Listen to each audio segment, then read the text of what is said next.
Arizona. A big weekend of D-backs baseball lined up for you here in the Valley. Fans from all over Arizona with us tonight for Friday night fireworks. Randy Johnson bobblehead tomorrow, and then as the big unit is enshrined at Cooperstown, Baxter's birthday on Sunday. It all starts tonight.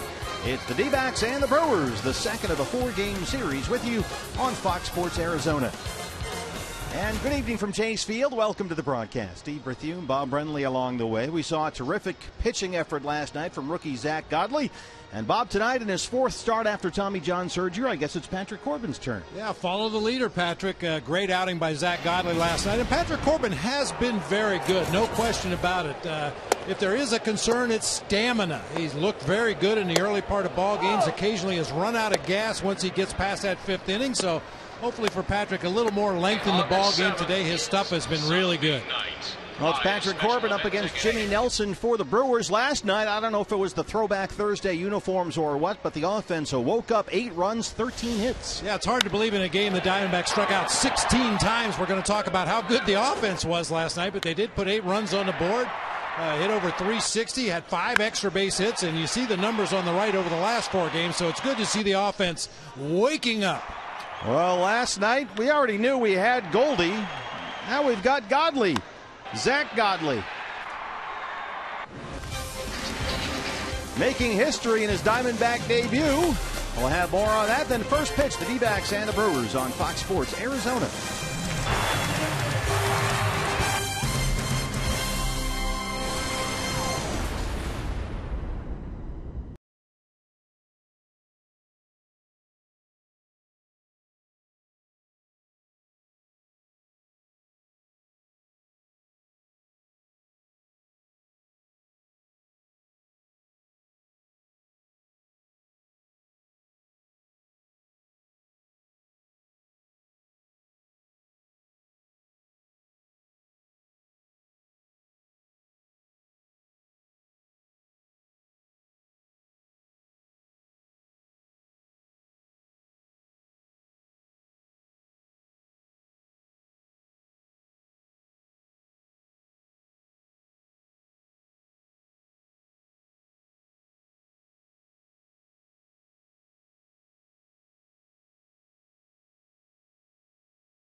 Arizona is brought to you in part by Cox Gigablast. How will you live the gig life? By Lone Butte Casino. You're in for more winning moments at Lone Butte Casino. And by Jack in the Box. Get the new steak and egg breakfast burrito at Jack in the Box. It's not your basic breakfast burrito. Welcome back to Chase Field. I'm Kate Longworth. The Diamondbacks trying to string together back-to-back victories in Game 2 of this 4-game set against the Milwaukee Brewers. Well, Game 1, it was all about Zach Godley. The rookie righty went out there with a gutsy performance to put the D-backs back in the win column. He tossed 6 scoreless innings, 6 shutout innings with 7 strikeouts in his major league debut. And at 25 years old, Godley etched his name into the record books, becoming the first pitcher in the modern era to throw at least 6 scoreless innings with no walks and 7 or more strikeouts in his debut. He also tied a club record for strikeouts in his first major league appearance. Now, Godley gave his team a lot to talk about. Now, Patrick Corbin going out there trying to follow in suit with a memorable outing of his own. Corbin makes just his 4th start of the season, returning from Tommy John surgery, and tonight will be his first start on normal rest. Was 5 days enough to give Corbin what he needs to go out there? We'll find out. First pitch is on the other side.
A live look. Patrick Corbin steps to the Chase Field mound here. Game 2 of this 4-game series. Diamondbacks and Brewers. D-backs saw the bats come alive last night. No team in the National League, in fact, has scored more runs this season than the Arizona Diamondbacks. And they'll try and keep that going tonight in support of their left-hander as they look for their 2nd straight win over these Milwaukee Brewers. And Patrick is your Arizona Ford starting pitcher, the 26-year-old lefty. His 4th start on his comeback trail from Tommy John surgery. Chip Hale on the keys for watching Corbin tonight. We need to keep a close eye on him with his pitch count and his innings and see how he tires. I think that's been the biggest thing with him is when he gets through 2, 3, 4 innings, looks great, and then he starts to tire a little bit. So let's see where the tiring comes in. Is it in the 5th? It's the 6th. So we'll have to keep an eye on it. The numbers on Patrick, that ERA inflated mostly by those 3 homers allowed at Citi Field against the Mets. He has pitched much better than that 4.80 ERA. Only 2 walks against 13 strikeouts in 15 innings so far. Well, pretty much a hit an inning, a strikeout an inning, but the walks way down, as you mentioned, only 2, which is really encouraging for a guy coming back from Tommy John surgery. Of course, that's always been Patrick Corbin's strength. Pounding away at the bottom of that strike zone with that fastball slider combination. And against the left-hand starter for the Diamondbacks, Craig Counsell sitting some of his lefties. No Scooter Gennett and no Gerardo Parra tonight. It'll be Gene Segura at shortstop leading off. Jonathan Lucroy doing the catching. Ryan Braun out in right field. Carlos Gomez in center field. Adam Lind at first base with Chris Davis, a Valley native, in left field. Hernan Perez at 3rd base. Hector Gomez. Yeah, I tried. At 2nd base, and Jimmy Nelson making Ozzie and Harriet very proud starting here tonight for the Brewers. Take a look at the Diamondbacks defensively around their left-hander tonight. It'll be an outfield of Peralta, Pollock, and Inciarte tonight from left to right. It'll be Nick Lamb, or rather Jake Lamb and Nick Ahmed on the left side of the infield, with Chris Owings and Paul Goldschmidt on the right side. Oscar Hernandez once again behind the plate tonight for lefty Patrick Corbin. Paul Schreiber is our plate umpire tonight. And Gene Segura, the shortstop, steps in. We are just about set to go here in downtown Phoenix on a Friday night. Segura knocks the first pitch into the seats. It's 0-1. He's batting just over, well, just under 280 with 4 homers. Parra has hit better than 370 from the leadoff spot lately, but he's got the night off against the left-hander Corbin, so Segura leads off for Craig Counsell tonight. Rolls it to Goldie at first. 2 pitches, 1 out. While we have a chance here early in the ball game, let's take a look at our Valley Honda keys to the game. We'd like to give the Brewers bitter beer face tonight. And for Patrick Corbin, 18 outs. We've mentioned his 3 starts previous to tonight, 5 innings in each one. That's 15 outs. We'd like to see him get to at least 18 outs in the ball game tonight. Trying to stay effective while fighting off the fatigue, making just his 4th start following the Tommy John operation. The catcher, Jonathan Lucroy, now.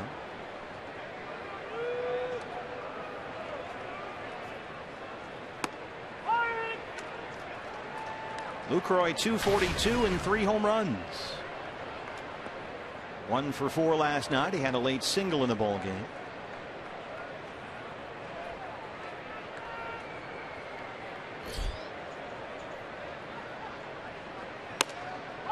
Corbin ahead, no balls and 2 strikes.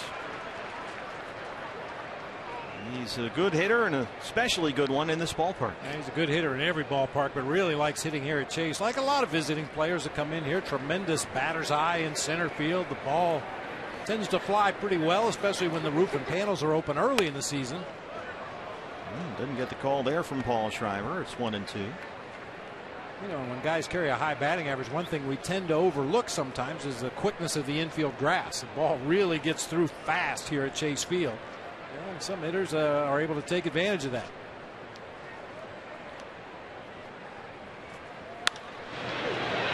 Lucroy shoots it down the right field line. That's a fair ball, and Inciarte has it, and it's a 1-out single.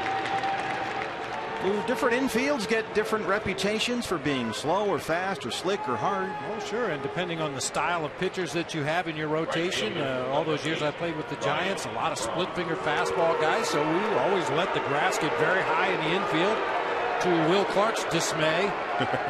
Used to wet down the dirt in front of home plate to slow down those splitters in the dirt. You know, just keep banging them into the ground, let the defense work behind you. Other places, like Dodger Stadium, it's like a golf green. I mean, there's hardly any grass covering the hard dirt at Dodger Stadium.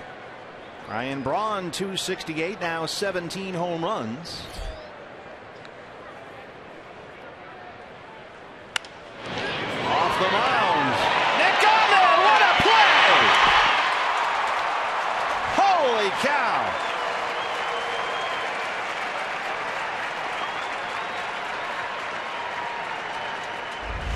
Is as far extended as you can possibly get on a diving play by a shortstop. That ball looked like it was behind Nick into center field already when he stuck the glove out there.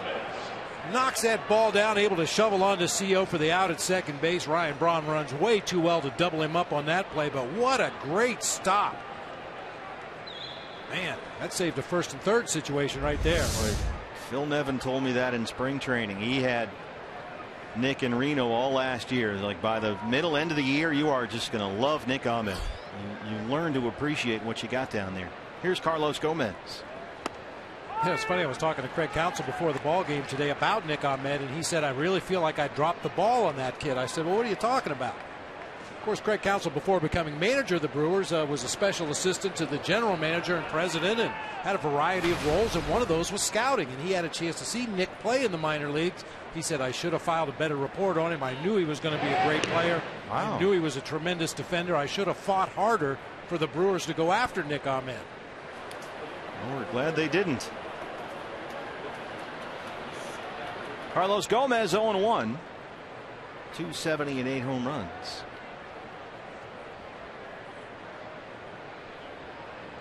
Braun at first, 2 down.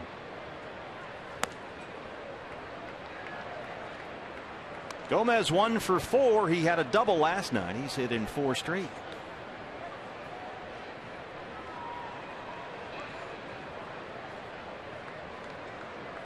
Don't see a lot of guys who move from leadoff to cleanup. That's what Gomez has done over his career. Back and forth sometimes. There's a strike. Well, his swing is much more prototypical of a cleanup hitter than it is a leadoff hitter. Unless you're talking about Bobby Bonds, somebody that goes up there and tries to hit home runs. That's what Gomez will do.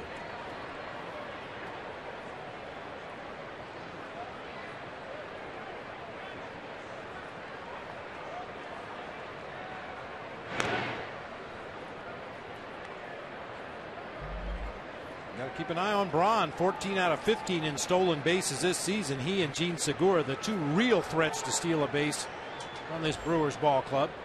Yeah, he's like Goldie in that way, kind of a sneaky base stealer down there. 1-2 on Gomez. Got him.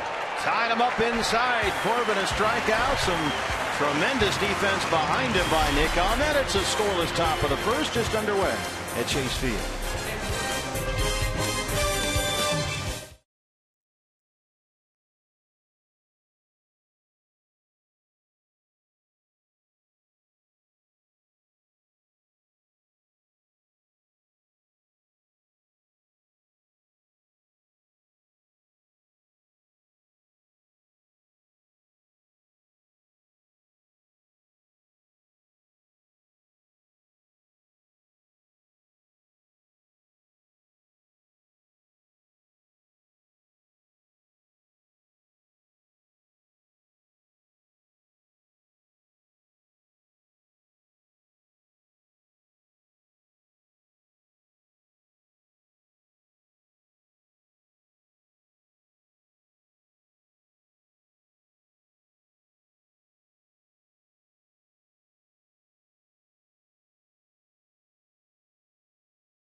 Their first looks at your Arizona Ford starting pitcher for the Brewers. It's 26-year-old right-hander Jimmy Nelson. Jimmy's a big guy out there.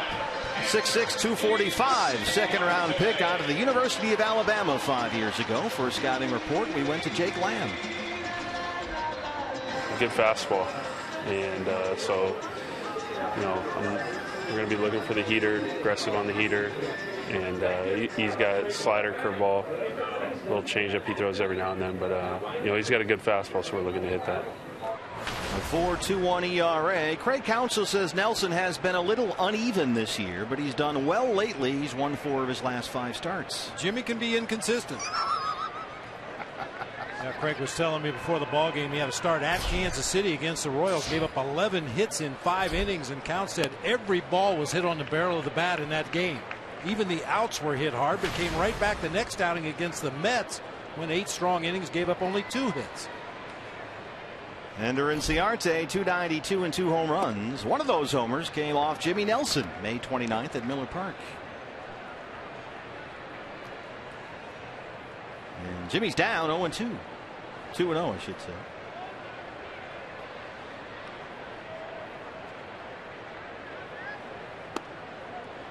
Three balls and no strikes.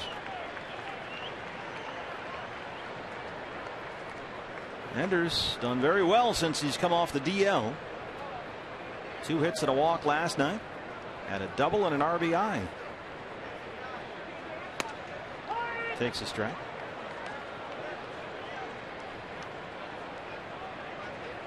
You know, we're assuming everybody watches Seinfeld and saw the Jimmy episode, and if you didn't, you should. You're just Jimmy's type. Oh, strike two. Paul Schreiber keeps Ender and Ciarte there, and it's a full count. Comeback sinker action on that inside corner. Here, Jake Lamb talking about the arsenal for Jimmy Nelson. He relies heavily on that sinking fastball, but his sliders is swinging and miss pitch. Ender slaps it fair down the left field line. Oh no, Doc! Doc Rosenblatt. The moment when you want to get away. And he's a fantasy camper. Sid Doc Rosenblatt. Well, Doc, you better start saving your money for fantasy camp kangaroo court. So I got a feeling they're going to see that one again. Boy, nice approach by Ender Inciarte. Had a couple of knocks and a walk in the ball game last night. I mean, that's a great play, Doc. Unfortunately, it was a fair ball. Now batting, center fielder, number 11. Right off the Cold Stone sign, and Doc, with those fantasy camp reflexes, pounced on it. You know, it probably didn't cost Ender a base or anything, but still, not something we'd encourage. A.J. Pollock, chance to get to Jimmy early here.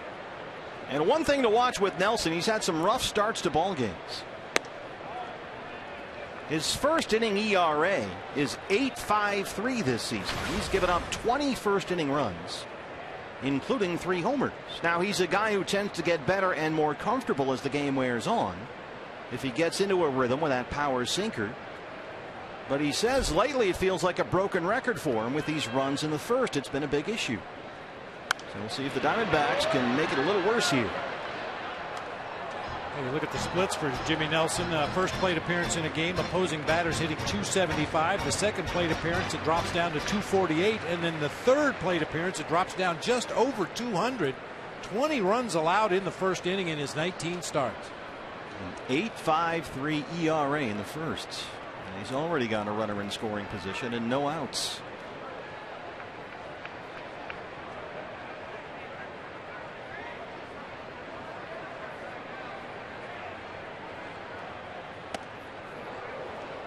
He'll do a little of that too. He's plunked 9 batters already this year. He's uncorked 6 wild pitches.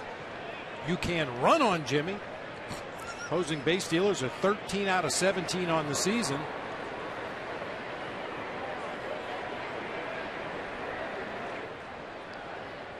And Ciarte on second after a leadoff double. 2-1 to A.J. Pollock with Goldie on deck.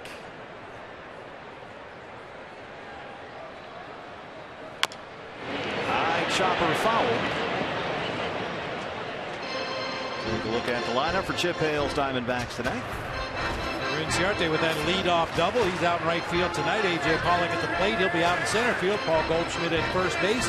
David Peralta cleaning up in left field tonight. Chris Owings moves up playing second base. Jake Lamb at third base. Nick Ahmed at shortstop. Oscar Hernandez once again behind the plate for lefty Patrick Corbin.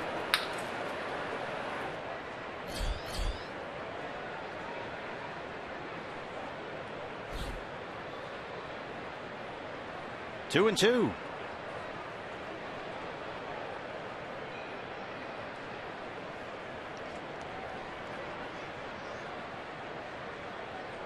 Play on at second, and Ender is back in time. Gomez sneaking in there.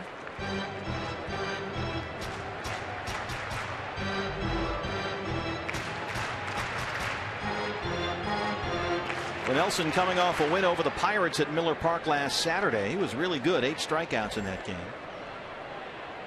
4-1 in his last 5 starts, and during that stretch his ERA is 3.09. Called strike 3. 1 away. Well, don't go to the refrigerator just yet. You don't want to miss Paul Goldschmidt's first at bat of the ball game. This guy has been absolutely unbelievable in his first plate appearance in a game. I mean, what a matchup of Jimmy Nelson, who can't get through the first, and Goldie, who does nothing but hit in the first. Past 5 days he's gone double, walk, single, double in his first at bat of a ball game. The big heads are out tonight in the pool.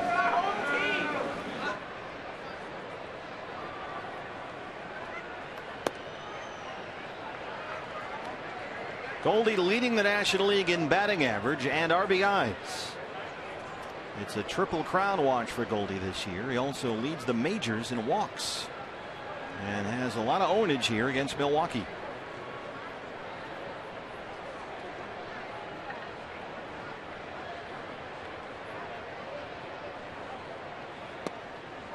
That's in there for a strike. It's 1-1. Goldie 2 more bases on balls last night, one of them intentional. He also had a double and an RBI. He's got a 5-game hitting streak.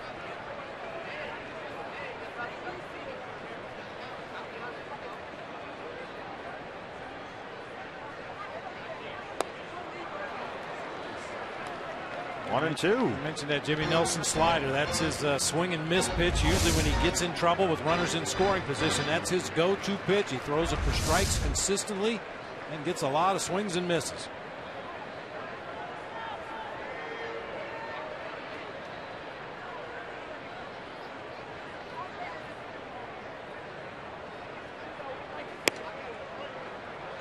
Two balls and 2 strikes.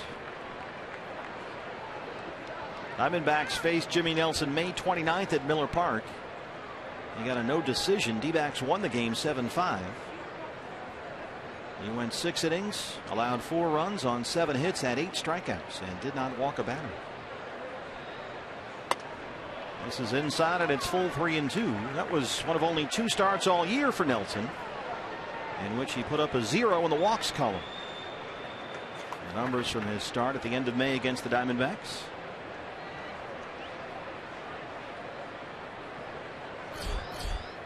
Cincinnati and Peralta homered off him in that game, and David's on deck. 3-2 to Goldie.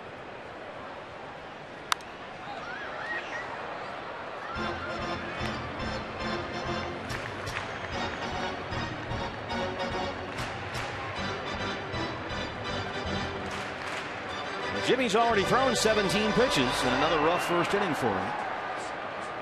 Still a goose egg up there, but he's got some work to do.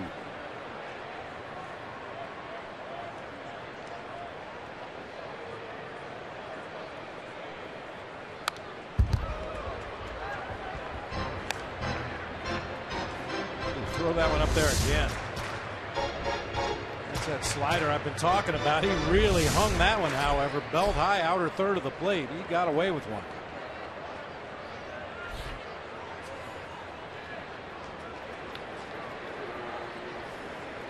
Eighth pitch of the at-bat coming up.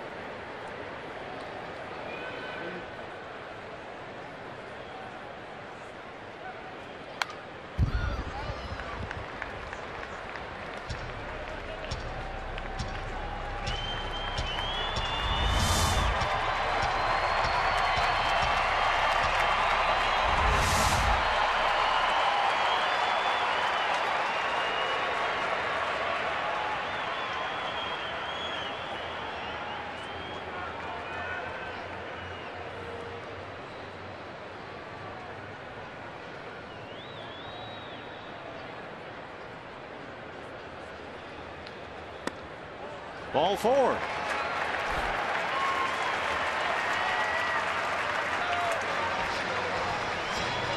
2 on and 1 out for David Peralta, the cleanup man. Left field, number 6, David Peralta. Cincinnati at second. And Goldschmidt at first. Here's Peralta now. Homered off Nelson at the end of May at Miller Park. David in there, 272 and 9 homers, and good to have him back. This season, Goldie has been 0-2 or 1-2 and worked the count to 3-2 30 times. From 13 walks in those 30 at bats. And back in there after he was hit in the head by a Jose Fernandez fastball Wednesday. He said as soon as he saw the ball out of Fernandez's hand, he saw it right in his face. It did hit him in the shoulder first, but got him kind of on his ear, he said. But he was just fine after the ball game. Passed all his tests with flying colors. Got the night off last night. And back in there tonight for the first time since that scary moment. 1-0.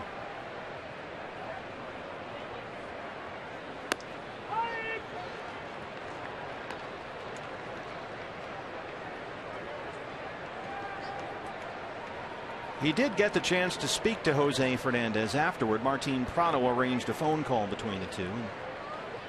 Fernandez, for his part, said everything was fine. All the results were positive. And so both parties shook hands and moved on.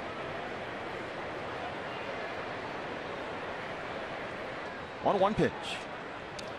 It gets behind Lucroy, and the runners move up. Wild pitch, charged to Nelson.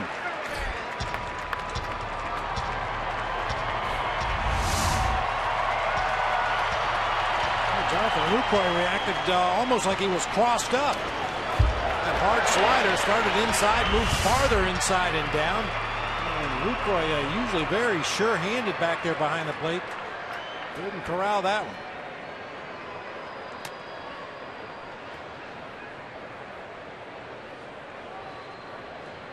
Hitting nearly .340 with runners in scoring position. Chance to put a crooked number on the board in the first inning. Inciarte at third, Goldie at second.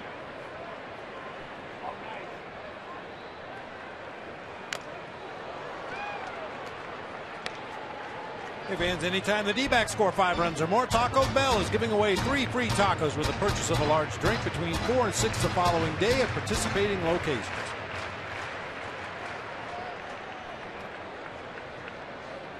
Two balls, 2 strikes.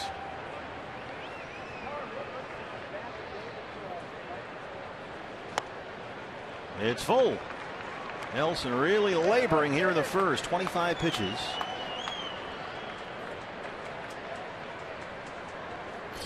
Chris Owings on deck.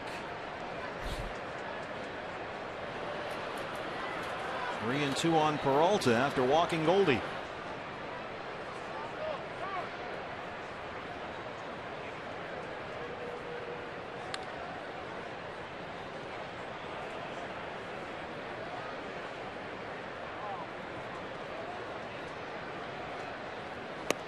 Got him. Second strikeout in the inning for Nelson. 2 down.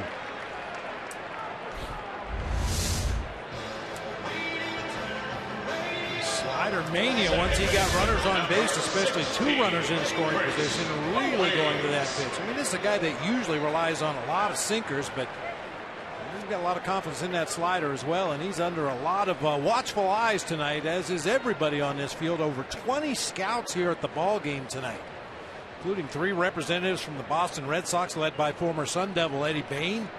Giants have 3 scouts here tonight. Pirates with a couple. Blue Jays with a couple. Chris Owens. That's a foul ball. Brian Honora, third base umpire tonight. Well, the Brewers had a lot of pieces. They moved to Ramos Ramirez yesterday.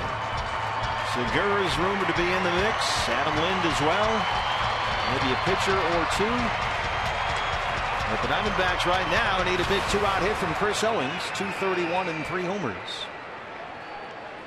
CO had a pinch hit single last night.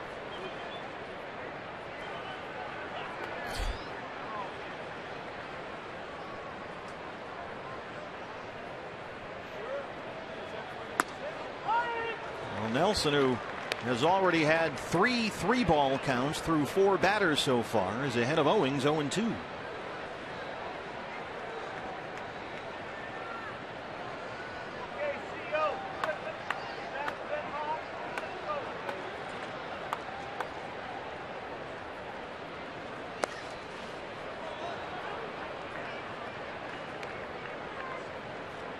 Pitch would work right here. Jonathan Lucroy has the range to his right here to keep this one from going to the backstop.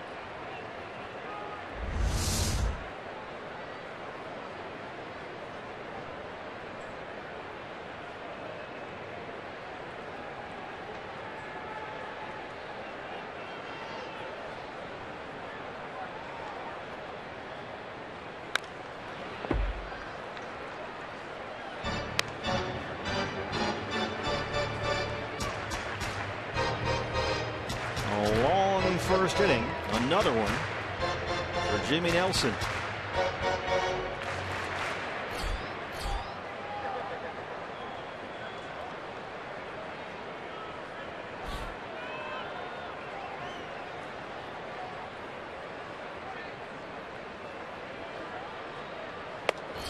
He gets That's 3 strikeouts in the inning and strands 2. After 1, no score. Diamondbacks and Brewers from Chase Field.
All fans can get a zombie makeover, explore our haunted maze, and enjoy a zombie-themed post-game fireworks show presented by Gila River Casinos. Plus, fans that purchase a special event ticket pack get the Zombie Survival Duffel Bag. Visit dbacks.com/events. A zombie-themed fireworks show. No telling what that could lead to. So make sure you're here at Chase Field August 7th. dbacks.com/events for your tickets. Adam Lynn leads off the Milwaukee second against Patrick Corbin. Shift is on for the Diamondbacks. Lynn 289 and 16 home runs. 0 for 4 with a couple of strikeouts last night.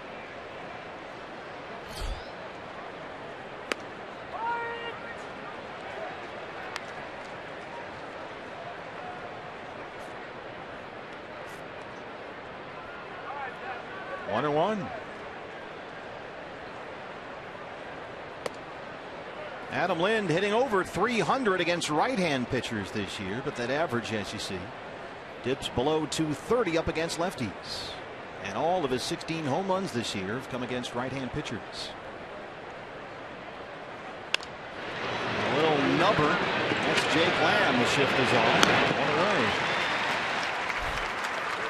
5-3 put out from the first base side of second. Left fielder number 18. Had a little bit of a delay before taking the ball here in the top of the second inning. A 20-minute bottom of the first. You don't mind sitting in the dugout for 20 minutes, 30 minutes, 40 minutes, as long as your team puts some runs on the board, but the Diamondbacks weren't able to push one across. Well, here from Deer Valley High School is Chris Davis. Patrick Corbin. Quick glove hand. 2 down.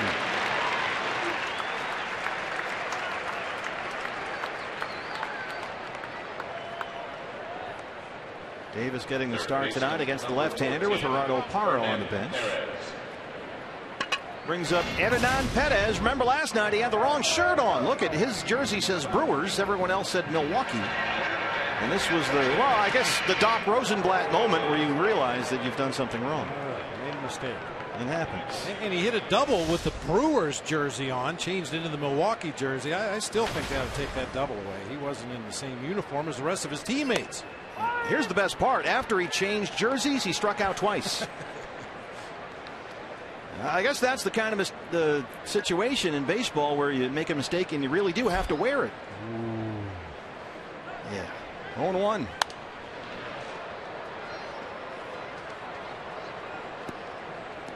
I saw during innings that Doc was getting a lot of tweets and texts down the left field line. Our Golden Glover. Be easy on him. Yeah, I'll tell you, Doc is a ginormous Diamondbacks fan. He roots hard every night for guys to get hits and score runs and win the ball game, but probably never more so than in the bottom of that first inning.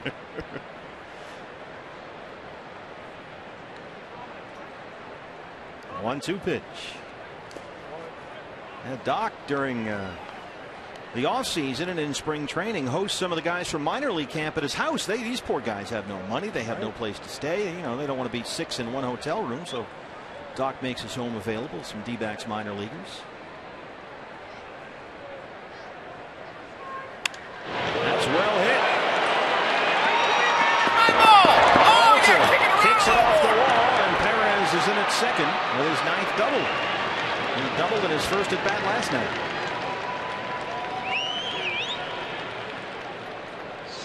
Check the whole uniform, see if he's got the right pants and the right socks and the right shoes on.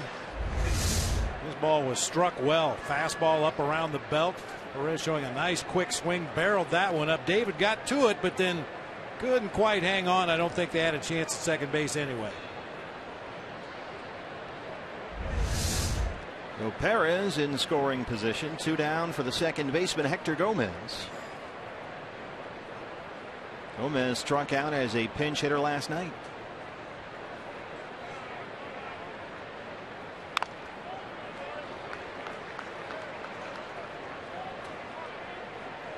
Gomez just under 200 with 1 home run. He's pretty much a glove first type guy. And 3 for his last 24 at the plate. Those 24 at bats is spread out all the way back to the end of May. He's not played a whole lot.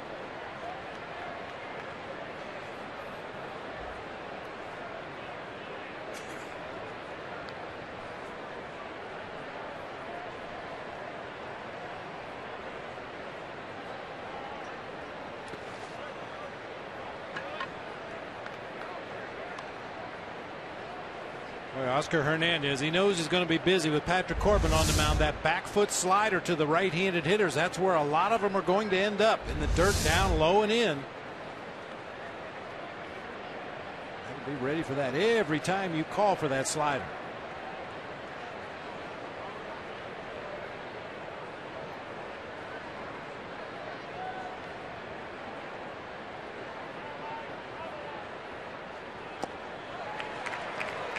And Oscar, we've seen so far in his very brief major league career, occasionally struggle with the signs with a runner on second base, but haven't seen that yet so far. So far, so good. I mean, that was Patrick's 3rd pitch right there, his straight changeup that he doesn't throw a lot over the course of a ball game, but Oscar called for it. Patrick threw it and got the swinging strike. And he's ahead of Gomez, 1-2.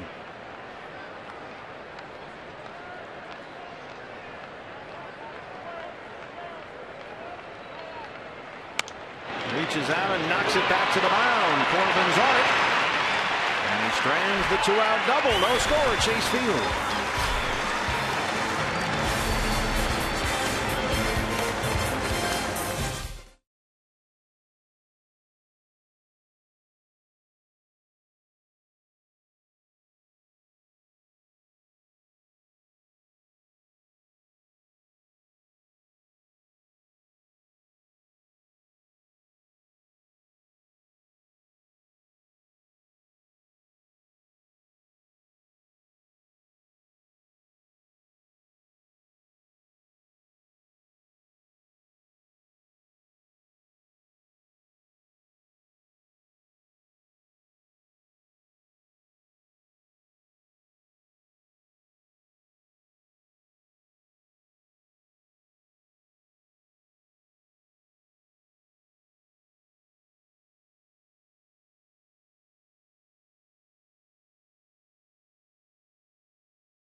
Fox Sports 1 week from the trade deadline. Our MLB insider has the latest on some big names who might be switching teams.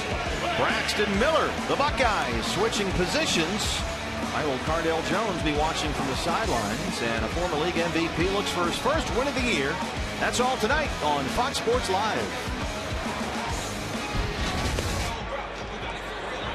We're selling dirt. You can buy actual infield dirt from Chase Field here at the ballpark, along with game-used bats, balls, jerseys, hats, the whole thing.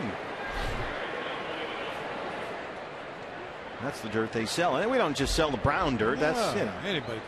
You can get brown dirt for free. Yeah, that's go in the backyard. But this is the real big league colored stuff. Some of the logos that they've had on the field at various times. 4th of July, the red, white, and blue. Opening day. Yeah, all that stuff. Jake Lamb, 270, 2 homers. Struck out as a pinch hitter last night. Bounced up the middle, Segura. Boy. Nelson threw 31 pitches in the first. He's got 1 pitch, 1 out in the second.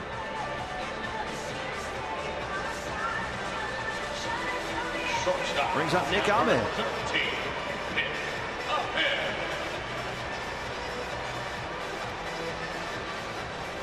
Nick hitting .228 and 6 homers. And against Jimmy Nelson.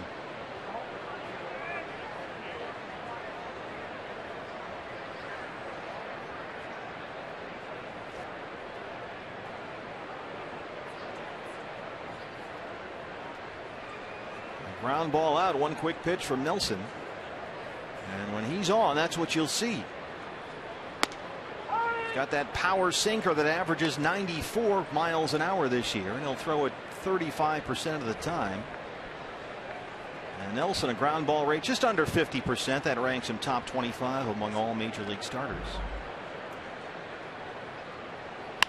And we've got another ground ball here. Segura. And the Craig Counsell has said when Nelson is on, that's what you see. Those ground balls just aren't coming in bunches.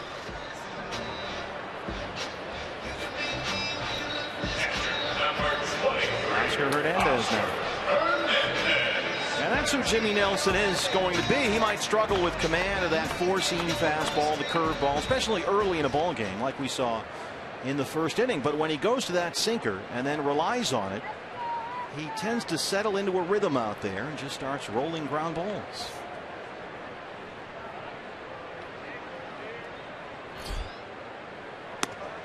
There's a strike to Oscar Hernandez. 2 for 10. In 3 starts behind the plate to start his major league career.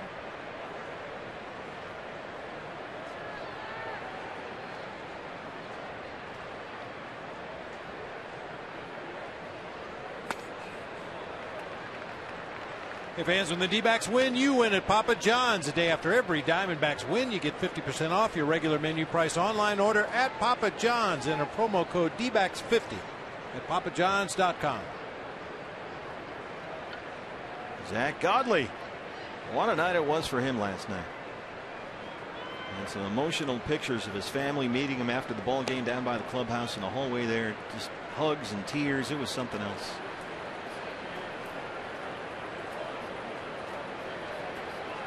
A historic effort from Zach Godley. The first pitcher in the modern era, which is since 1900, to throw at least 6 scoreless innings in his major league debut with no walks and at least 7 strikeouts. Nelson, who gets his 4th strikeout. He's retired 5 in a row. No score after 2.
Kachinko by signing up at one of the 20 interactive kiosks right here at Chase Field during any Diamondbacks regular season home game. Somebody's going to go home at the end of the year with a Sanderson Ford automobile.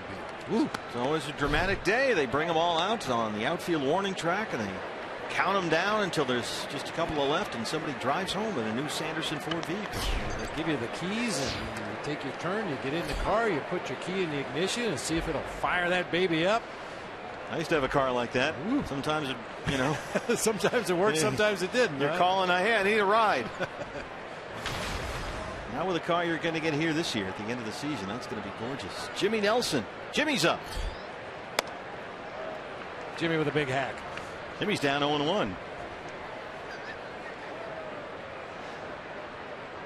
Patrick Corbin has lost his last 2 starts, but has for the most part shown very encouraging progress off that surgery. And has pitched exactly 5 innings each time out and thrown between 67 and 86 pitches. He's got that hard cap of 90 on his pitch count. And Jimmy's down. Second strikeout for Corbin.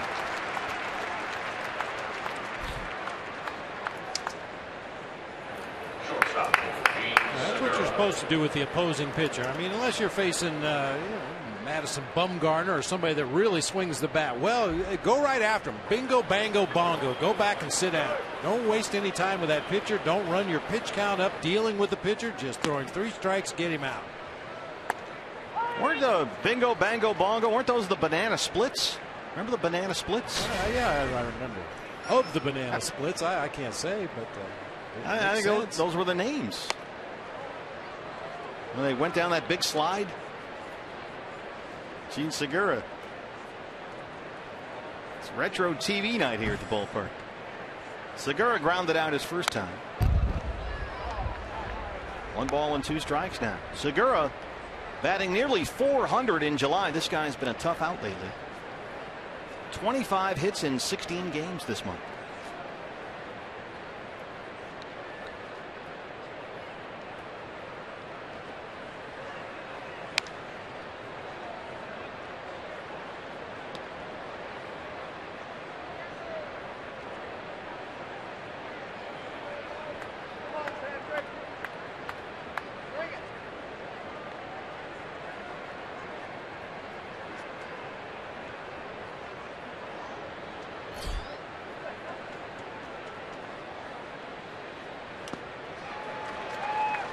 There's the strikeout. Back-to-back strikeouts for Patrick to open up the third. 2 down.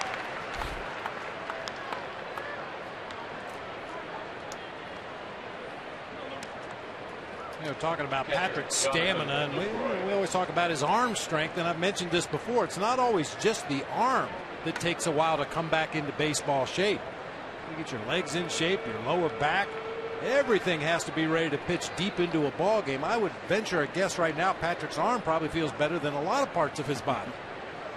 Had a lot of work on his rehab. Continues to work hard with the training staff every day to continue to build that strength in the left arm and other parts of his body.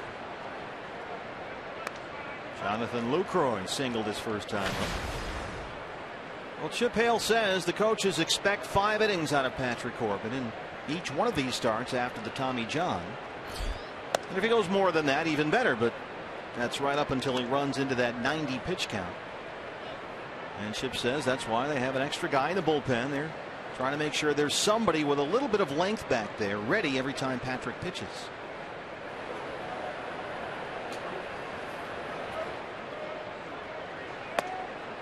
Two 0s in there, first strike. In the minor leagues, they used to call that piggybacking. If you had a starting pitcher that was notorious for not getting deep into ball game or was on a pitch count coming back from an injury, you always made sure to have a guy behind him who could throw as many or more innings than your starter. Lucroy 2 for 2. A 2-out single. And now another warm greeting for Ryan Braun.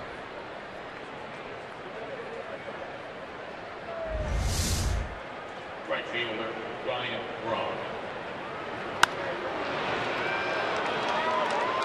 Jonathan Lucroy is another one of those guys, maybe to a lesser extent than Paul Goldschmidt, but I think if he were playing anywhere other than Milwaukee, if he were playing in a major market, he'd be recognized as one of the best catchers in the game. You love him defensively behind the plate. You love the way he handles the pitching staff. He swings the bat well. Has developed power as his career has gone on, but outside of Miller Park, not too many people know about Jonathan Lucroy.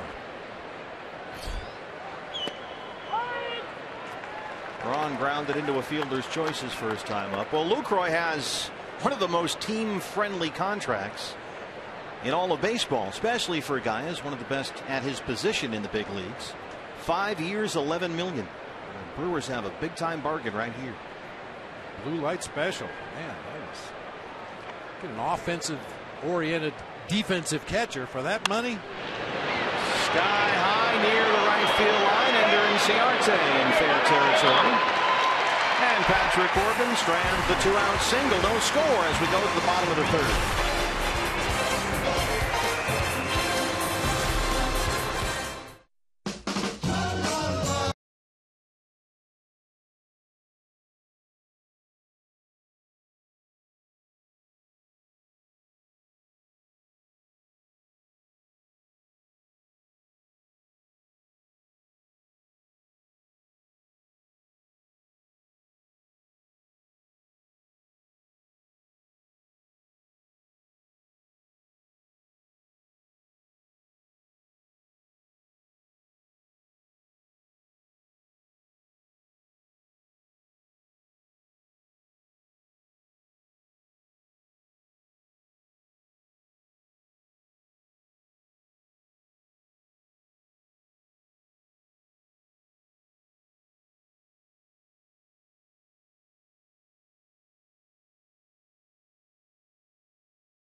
To Chase Field. Out on the field, we're always talking about strong defense by Nick Ahmed, and now I am joined by his wife, Amanda. And Amanda, a very special thing is happening with the wives. You guys are getting together. Some of the guys' favorite things for a special auction tomorrow. Tell me all about it. Yeah, it's pretty awesome.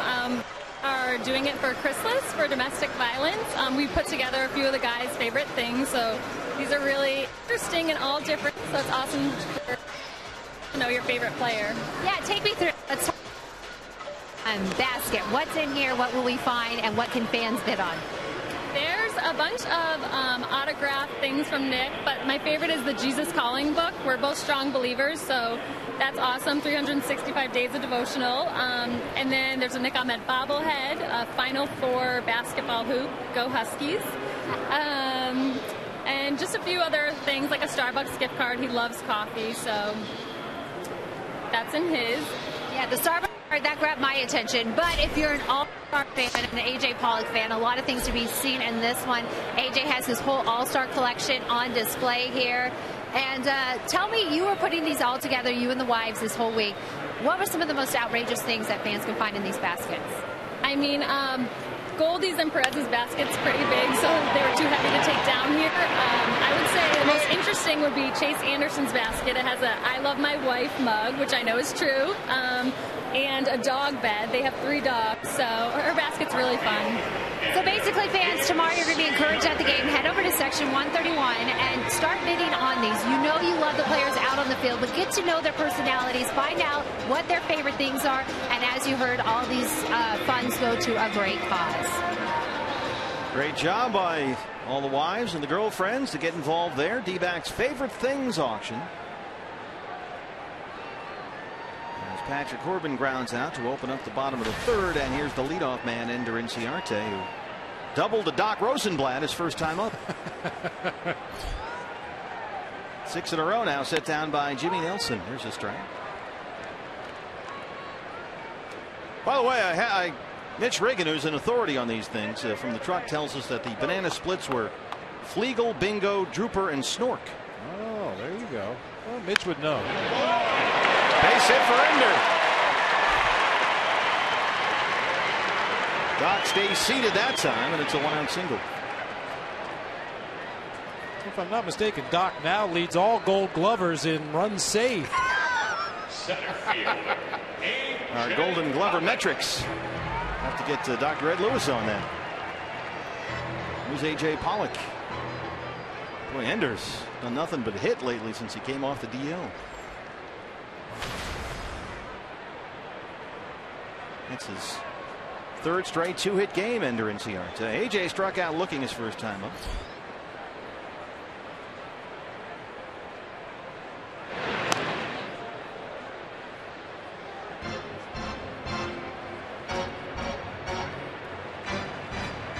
AJ really hitting the ball well right now too. He had 3 hits last night, a double and a triple, couple of RBIs.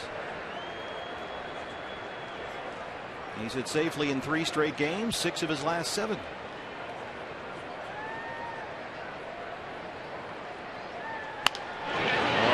in the hole, and it's under the glove of Segura and into left, a base hit. 2 on and 1 out for Goldie.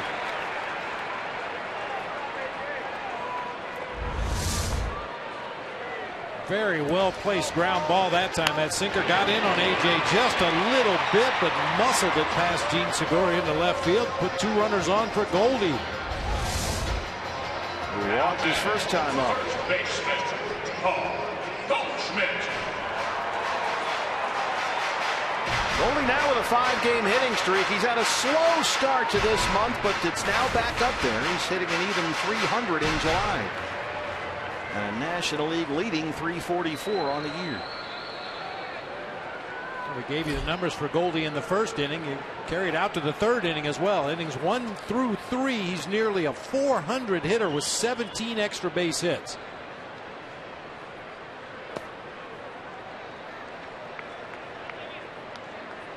I think that just speaks to the fact that Goldie is ready to play when he turns off his car in the parking lot every day. He's ready to go. He's not going to give away an at-bat at the end of the game. He's certainly not going to give away one early in the ball game.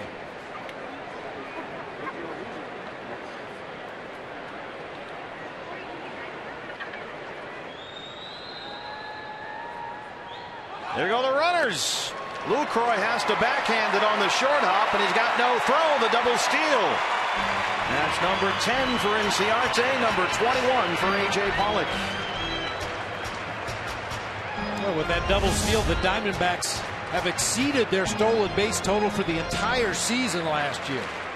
The double steal by Inciarte and Pollock give them 87 on the year, the 10th for Ender Inciarte, the 21st for A.J. Pollock. Last year, the whole season, the Diamondbacks had 86. Very aggressive on the bases all year long. This is there, and he's behind 3-0 with first base open. And Lucroy's not even going to crouch down back there. They're going to put Goldie on. And they'll work to Peralta, who struck out his first time.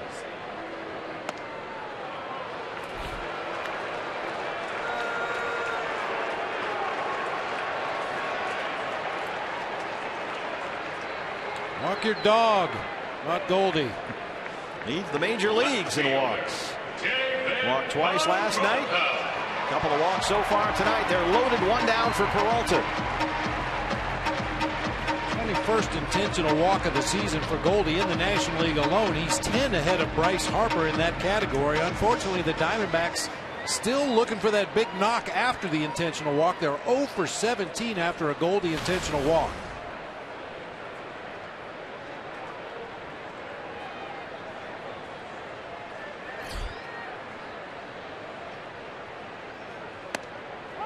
Strike 1.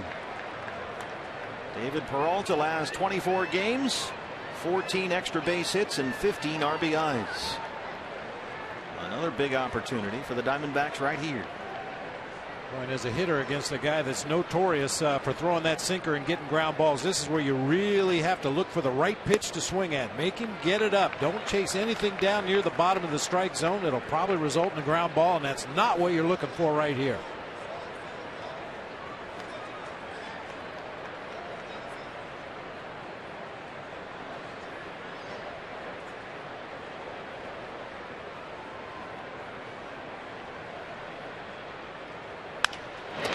Back to the mound. They come home for the force, and they turn the double play. 1, 2, 3, and Nelson escapes trouble. We are through 3, still no score.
Products enhancing the pool experience for over 80 years.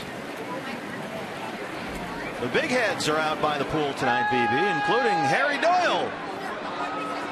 It's the best seat he's ever had at a ball game. We got hosed on that one. Baba Booey. There's the Beavers out there on Burgundy. I saw a Gronk big head. James Harden. There's a Cindy Brunson big head out there somewhere. Gomez drives it out there, and Cincinnati runs it down. Another quick out for Corbin. Gomez flies out to start the 4th.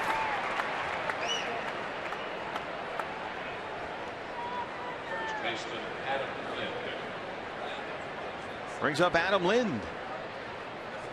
And once again, the Diamondbacks will put the shift on. Jake Lamb runs over from third base to join the second base umpire, Mark Ripperger, down there.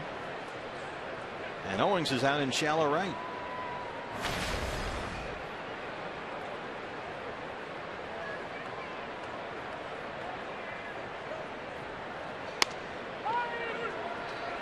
Lind has had a nice first season in Milwaukee and is really heating up as the trade deadline approaches. Got all these scouts here tonight.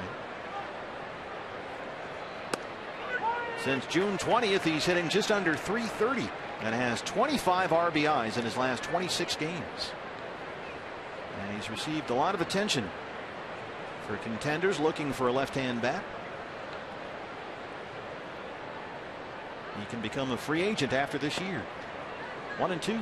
I was talking to Craig Counsell about this guy as well, and he said he really likes his approach to the game. He keeps it so simple. You know, we've got access to all kinds of numbers and pie charts and every other thing, spray charts, everything you can possibly imagine. All Adam Lind wants to know is what's his best velocity on the fastball. I'll make adjustments off of that.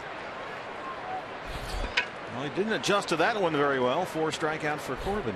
You know who else had that approach was Luis Gonzalez. He just wanted to know what was the velocity on the fastball. Well, what is the range on that fastball? It was almost like Gonzo would set a dial on the bottom of his bat. Okay, 92. Let's crank it up to 98. But I guess he figured that if I can get on his fastest pitch, I can make adjustments to everything else. Chris Davis. Well, yeah, Lind has talked a lot about that. He doesn't go over the scouting reports. He doesn't look at the video a whole lot. As Chris Davis steps in, and he said, he probably would have been an everyday big leaguer sooner if he didn't listen to the reports when he first came up. If he ignored that stuff, because he said oftentimes, as a young player, he'd be mentally beat before he got into the batter's box, because you read these sheets and you think there is no way you can get a hit off this guy. So he'd step into the box and he was already too psyched out. He had no confidence up there that he could hit. And so now he just keeps it simple, like you said. They have a phrase for that in baseball: paralysis by analysis. You just overthink everything. Step out of the box after every pitch. Okay, 1-0. He throws his fastball 62% of the time. He throws it inside 47%. I mean, you can absolutely drive yourself crazy with the numbers. And a lot of players just prefer to go up there and trust their own abilities, trust their own instincts, and see ball, hit ball. It's a game that is drowning in numbers these days, that's for sure. Diamondbacks had the shift on for Adam Lind, and now with the right hand hitting Chris Davis up there, they shift to the other side.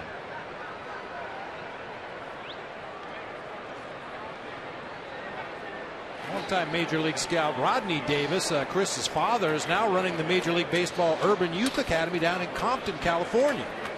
Rodney was a really good scout for a long time and doing great work for MLB. Some Wetzel's pretzels there. Those look good. 3-2 on Davis. Yeah, Chris's daddy and I sat together at a lot of ball games as the boys were growing up, playing on different traveling teams all over the valley, all over the state for that matter. Used to run into Rodney all over the place. From Deer Valley, played at Cal State Fullerton, a 7th round pick by the Brewers in 09. He's got a 2-out walk, first walk issue tonight by Patrick Corbin, just his 3rd all year. And he's at an even 50 pitches now, 35 for strikes. We talked about that hard limit of 90, and he's been so efficient in this ball game. 6 innings is not out of the question. Hernan Perez, the 3rd baseman, doubled his first time up.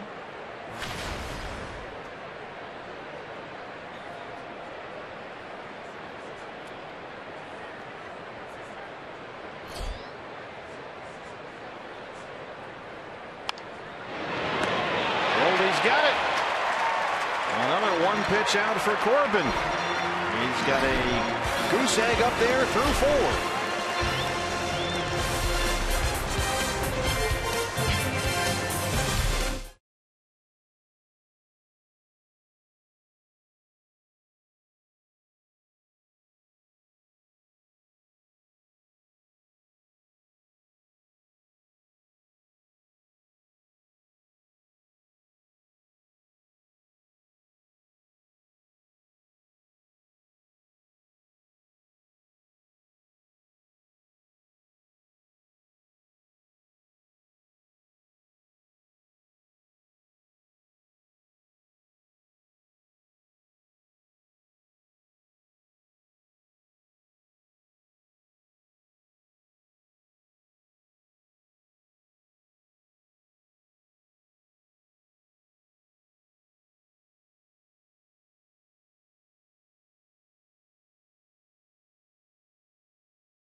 By your Valley Honda dealer, where you'll get more standard features for less money.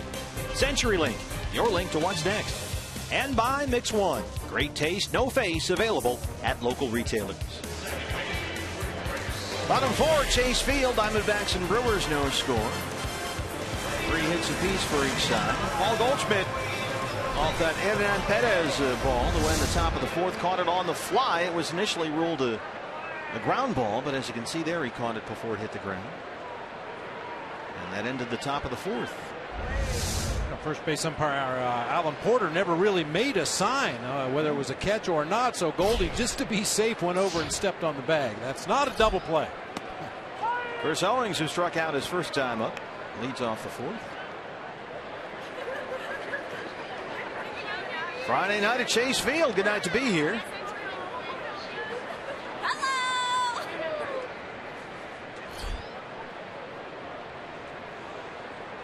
Started early tonight. 1-1. It's a weekend. Weekend starts at 5, right? On Thursday. It is National Tequila Day. Oh, no. Yeah.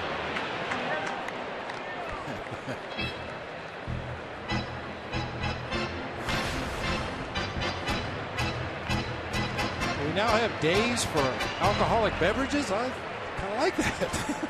Well, I mean, just this week it's been National Hot Dog Day, National Ice Cream Day, now National Tequila Day. Those are basically the 4 food groups. Tomorrow's National Aspirin Day.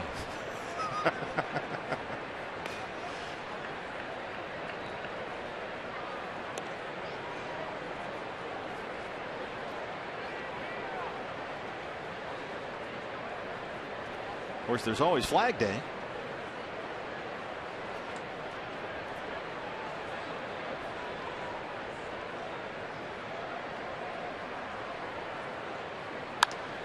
That's in the seats. Hey fans, now's the time. Tweet us your strongest fan photo. Don't forget to use the hashtag AZDataStrongFan. That's AZDataStrongFan. You might see your photo if you pass muster with the friendly committee on our Diamondback TV broadcast, brought to you by T-Mobile. The selfie stick out by the pool with the big heads and the whole thing. The selfie stick. They didn't have selfie sticks in your day, huh? No, they did not. You know, I made the suggestion earlier this year, if you want to erase the national debt in a matter of hours, charge a tax on every selfie. Well, Archie Bradley'd be broke. Oh. Archie's the king of the selfie. He gets a lot of kangaroo court fines, in fact. The selfie thing got out of hand there for a while. And then took a picture of himself paying his fine in kangaroo court for taking too many selfies. Threw in an extra $10. 3-2 on Chris now. I mean, Archie's famous selfie was after he got hit by the cargo liner. Took one in the hospital bed. I mean, that's dedication.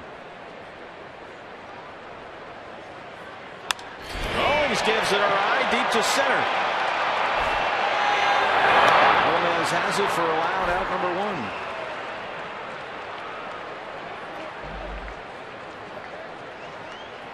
Third baseman, Jake Lamb.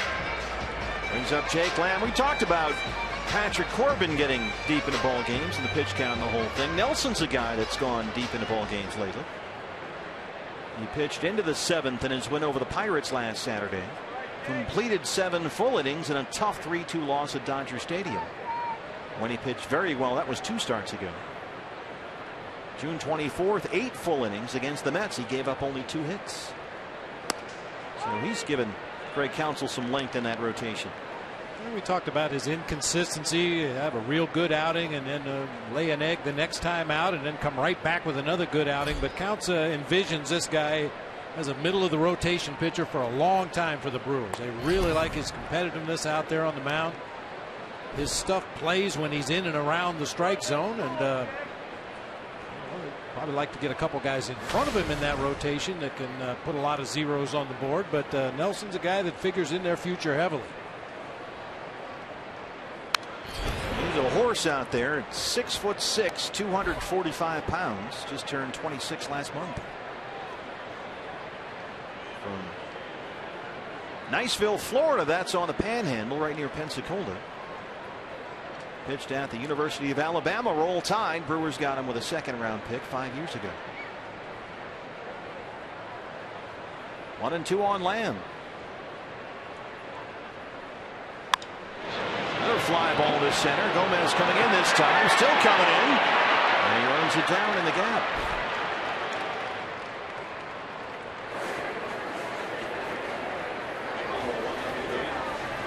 I never understood the catch up on a hot dog thing, and the cheeseheads are here.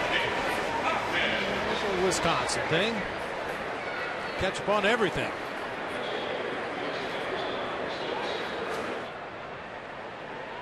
I'm a mustard and onions guy myself. And the brown mustard, not that fake yellow stuff.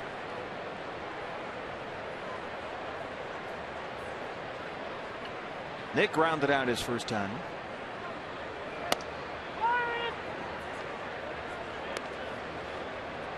Did you ever get a Chicago dog when we're playing the Cubs? You know, when I go to Wrigley, I just get the regular old hot dogs. Yeah, they put that nuclear relish on there that glows in the dark. Yeah, I can't. That's too much for me. Celery salt. They put all kinds of bizarre things on a Chicago dog. See, when I go to the ballpark, and Wrigley's one of the great ballparks that has this, and they have it here at Chase Field too. I want the hot dog. I want to turn around, and I want a giant thing of that brown mustard, and then just a whole big vat of onions, like the size of a dump truck. You know, they're chopped up. A lot of ballparks have that. Just pour them on there and go to town, man.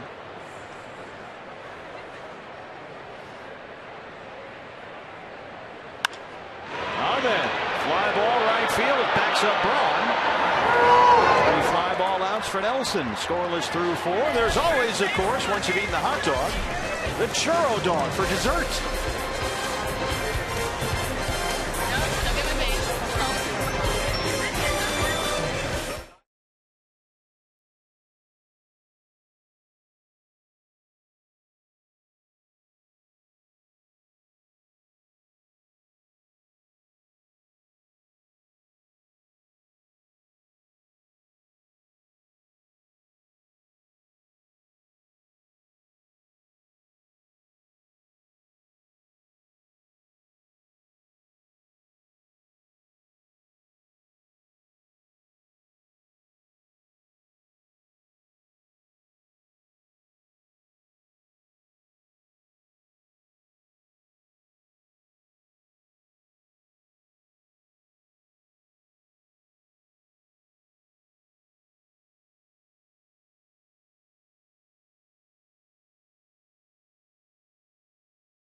I'm Kate Longworth. Well, they're in opposite dugouts, but Craig Counsell and Chip Hale may have similar game plans as they both credit Bob Melvin as their model skipper and mentor. Counsell told me it was Bo Mel who, when he was a player, first let him into the coaching area to see on a daily basis what a manager goes through. And of course, Chip spent his previous years in Oakland working alongside Melvin the past few years.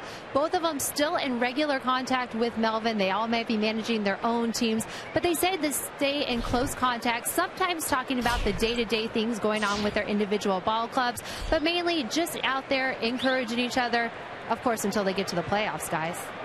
I think they all fall under the Brenly tree. I don't know about that. Started with Bomel, and then the branches just spread out from you. I was very fortunate to have contact with all 3 of those guys. Chip Hale was the manager in Missoula when I was managing the big league club. Rapidly moved up the ladder in the Diamondbacks organization. Of course, Craig Counsell played for me, and I stole Bob Melvin away from Phil Garner in Milwaukee. Scrap Iron wasn't any too happy about that, but I think everybody in the game recognized that Bob Melvin had all the qualities you look for in a good manager, and certainly willing to take guys under his wing and help them in any way he could. And he helped both Craig Counsell and Chip Hale immensely. 0-2 on Hector Gomez to open up the 5th. Counsell was on with Burns and Gambo this afternoon. He's a funny guy. He was funny on there. Gambo told him, you had the worst batting stance in the history of baseball. And Counsell said, well, boy, I wish someone would have told me. I would have done something else.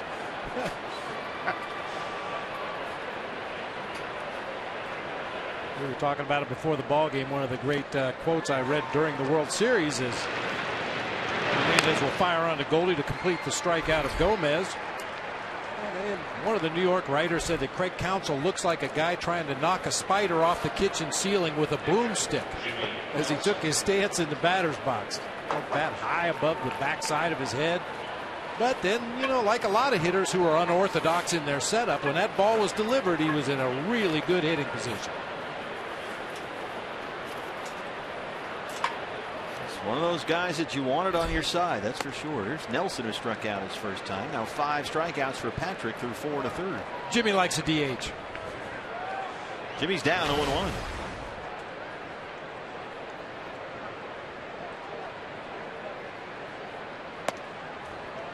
Yeah, Jimmy looks like he could use a DH.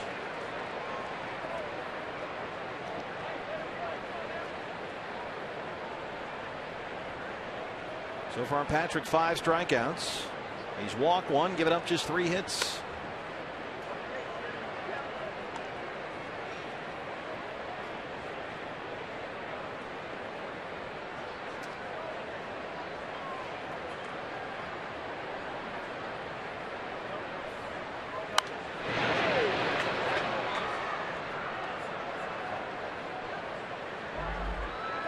Communing with nature here at the ballpark.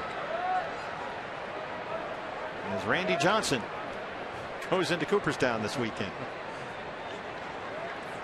Yeah, the Doves could have payback in mind. They all gather together outside of Cooperstown and fly over Randy as he's making his speech. In formation. Yeah. 6 strikeouts for Corbin, 2 down. Thought we forgot. Here's the Craig Counsell stance. Yeah, that is. How do you even end up there? I mean, clearly it worked, but wow. Sometimes there's just no way to explain things. You're goofing around in a batting cage one day and something feels good, and then you come back the next day and, oh, if that felt good, I'm going to raise my hands even a little bit higher and see what happens. And he got him up there as high as he possibly could. Segura 0 for 2. Yeah, I played with Milt May, left-handed hitting catcher for the Pirates, the Giants, a couple other teams, the Astros, and he had a similar thing. He had that bat high behind his backside there, and as usual, dropped it down into a good hitting position, just like Craig Counsell did. I remember Bobby Tolan when I was a kid. Yeah, he was another one for Cincinnati. I mean, he was way up there.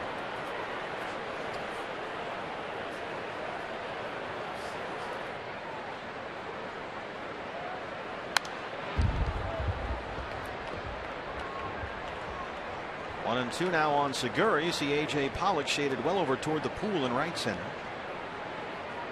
Segura, who's usually does a pretty good job going the other way. When he's hitting well, he's using the whole field and hitting it to right and right center.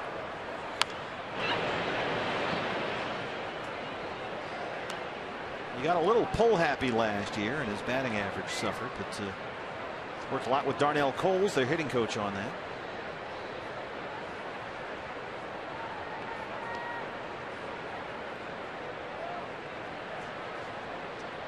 A lot of scouts watching this guy, Gene Segura.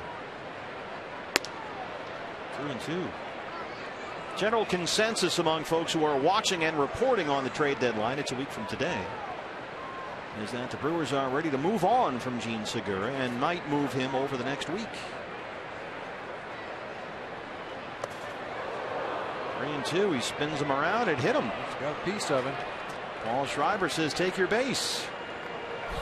So it was a 2-out walk in the 4th for Corbin. Now a 2-out hit batter. Keep in mind, hit by pitch is subject to review. And if you're trying to save Corbin some pitches here, you might want to have a look. Bench coach Glenn Sherlock immediately jumped up from his perch over there in the dugout, went to the phone. Talking to Alan Campbell, the Diamondbacks' outstanding video coordinator.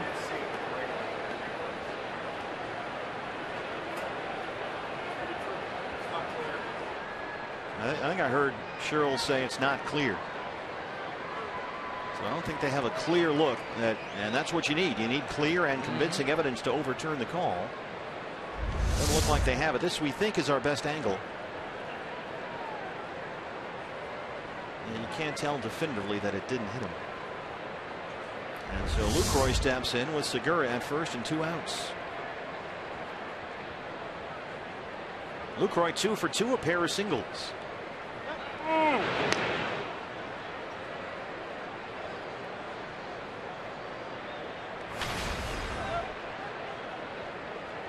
Both Lucroy singles have come to the right side. One right down the chalk line in right field, and the other straight at Ender Inciarte in right field. And unfortunately, with Gene Segura on at first base, that leaves a big hole on that right side of the infield. You have to keep Segura close. 2 years ago, he was an all-star, Gene Segura. Stole 44 bases. But then last year, stolen bases fell by more than half. And that really hasn't been a big part of his game. Not like it used to be.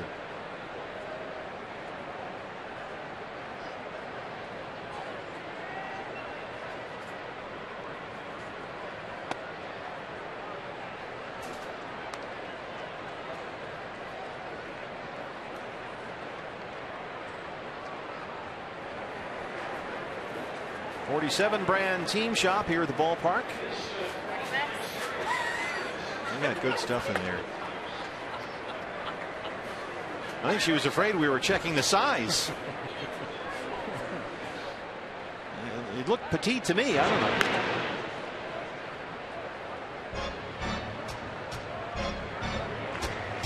I don't know. The ladies love those scoop necks. Yeah, that's a small. That'll fit you.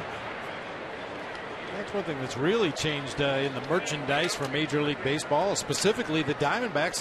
Lots of selections for the ladies. It's great, isn't it? Yeah. Need some cool stuff. 2-0 on Lucroy.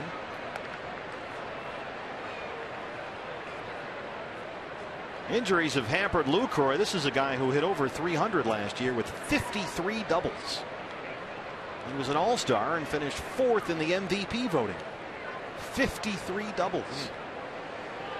But had a toe injury this year, just hasn't been able to get going. 53 doubles will get you on the cover of the media guide, which is right where Jonathan Lucroy is this year. 2-0 pitch. Segura holds. Here's a fly ball to right center field. A.J. is there. And Patrick Corbin, 5 scoreless innings so far. Still no score. Here at Chase.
Two special nights this season. Tomorrow, this is a big one. Tomorrow, the Randy Johnson Hall of Fame bobblehead. They did a wonderful job on this bobblehead. It really is a one-of-a-kind item. You can only get it here at the ballpark That's tomorrow. Then Saturday, August 8th, join us pregame for the retirement ceremony of Randy's number 51 jersey. All fans with us that day.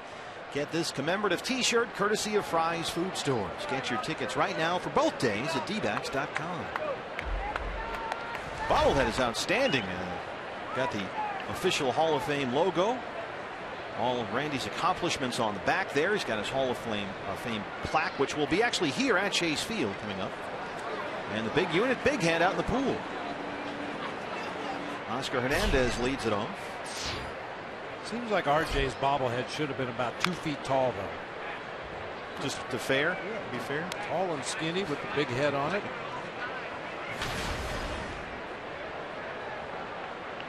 And a reminder, fans, this Sunday, the Chase Field gates will be open early, so you can come down here. Gates open at 11 a.m. before the ball game against the Brewers, and you can come in and watch the Hall of Fame inductions live on the DBTV board here right at the ballpark. That'll be neat. Great, yeah. So come on down early. Sunday, gates open at 11 a.m. and you can watch the whole thing on the DBTV board. That's a cool idea. There it is, right on that scoreboard.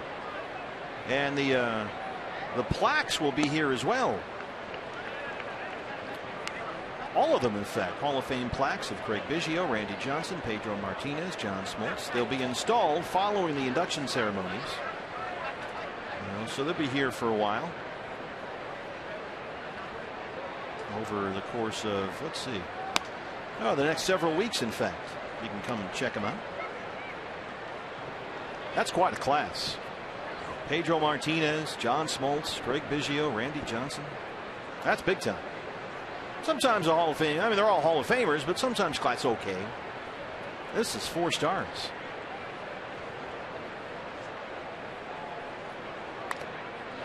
I think partially because we're getting to the generation that we've all watched. We watched them come up to the major leagues as young players and potential forever, and then they went out and fulfilled that potential, and now they're getting their just reward going into Cooperstown this weekend. It seems like every year more and more guys that we saw them from the beginning to the end of their career.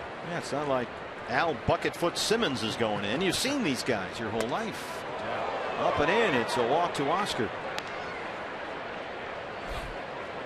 Third walk issued by Nelson. So now we'll see if Patrick Corbin can get a bunt down here. 1 sack bunt so far in his first 3 starts coming back from that Tommy John surgery. Andy Green over third base going through a series of signs. Patrick grounded out his first time up.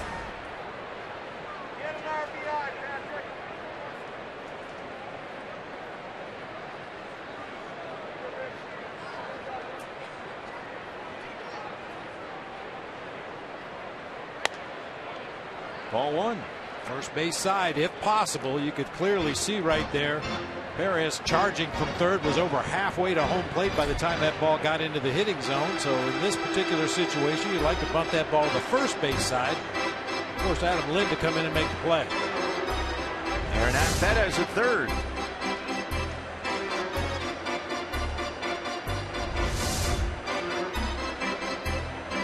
Look at that little dude in the background.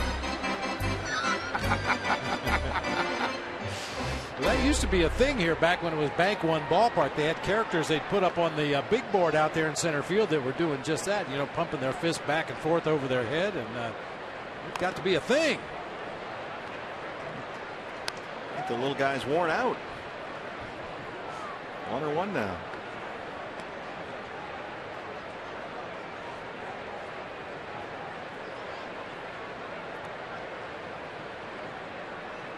Perez still several steps in on the grass at third.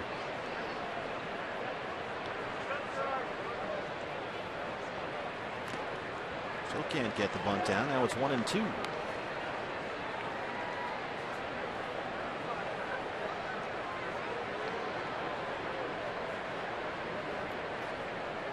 Andy Green.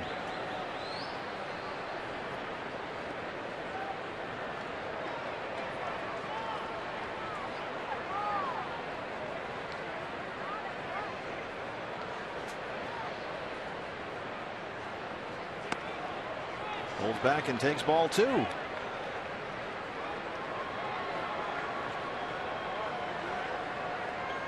Nelson's not had a lot of traffic around him on the bases after the first inning. He labored through a long first, but got 3 strikeouts after Inciarte doubled and Goldie walked. Since then, it's been pretty quiet. Gomez, Segura, and they turn the double play.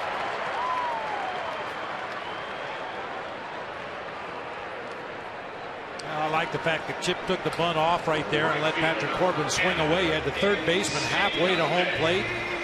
Second baseman Gomez was cheating way over in the hole between first and second in case he had to go cover first. There were a lot of holes in the infield that time. Unfortunately, Patrick hit it too close to a defender. 2 down now for Ender Inciarte, who's 2 for 2. A double, a single. He's stolen a base. He's now had 2 hits in 3 straight games.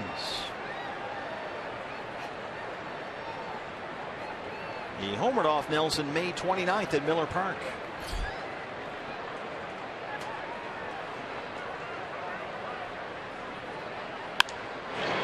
Shoots one out toward Davis and left near the line.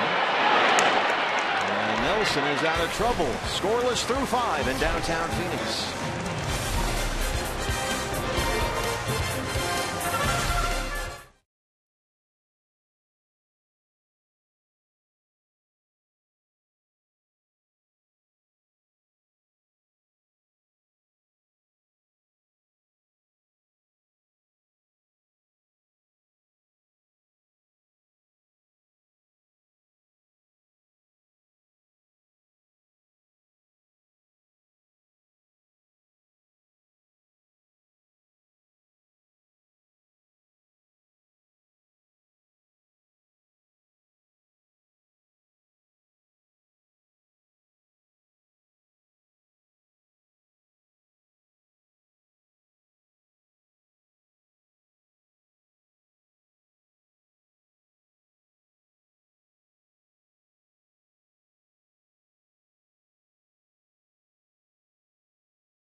Set for the 6th inning, our Gila River game summary, a pitcher's duel here. Jimmy Nelson and Patrick Corbin. Patrick so far his 4th start following Tommy John surgery.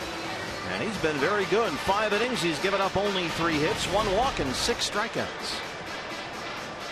This is the way Patrick has pitched for the most part since coming back from the Tommy John surgery. We've talked about it throughout the ball game. Fatigue usually sets in around the 75 to 80 pitch mark and becomes a little bit more of a struggle, but no signs of the struggle here tonight. He is on top of his game.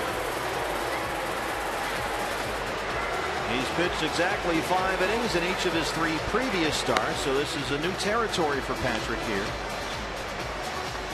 He got into the 6th one time. That was the game at Citi Field where Tejada led off that 6th inning with a homer after he gave up 2 homers in the 5th.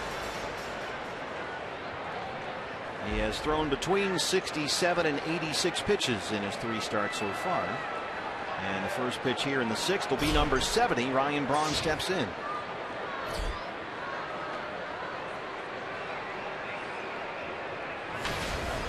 Braun 0 for 2.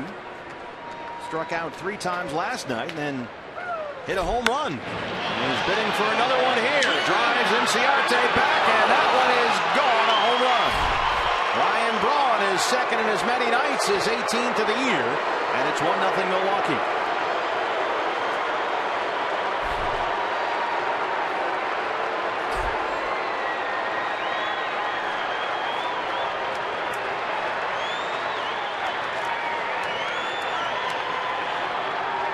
That's the 5th home run given up this year by Patrick Corbin. Pitch fastball right down Main Street.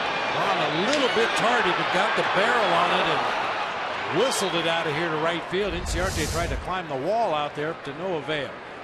Gomez laces it foul down the third baseline. Doc a little hesitant out there, understandably.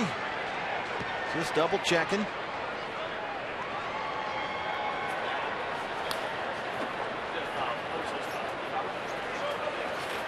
Jerry Nair and the bench coach on the phone.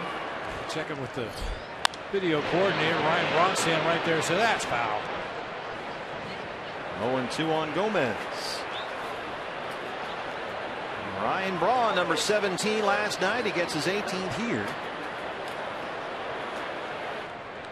Funny, that's just his 4th home run all year against a left-hand pitcher as Gomez strikes out.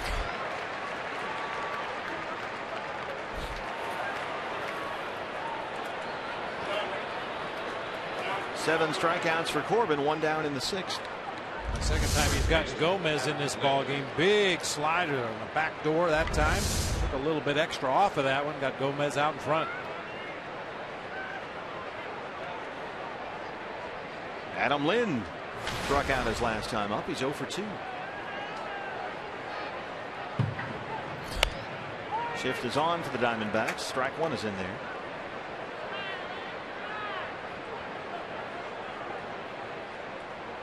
Chris Davis is on deck. When Davis gets up there, they'll overshift to the other side.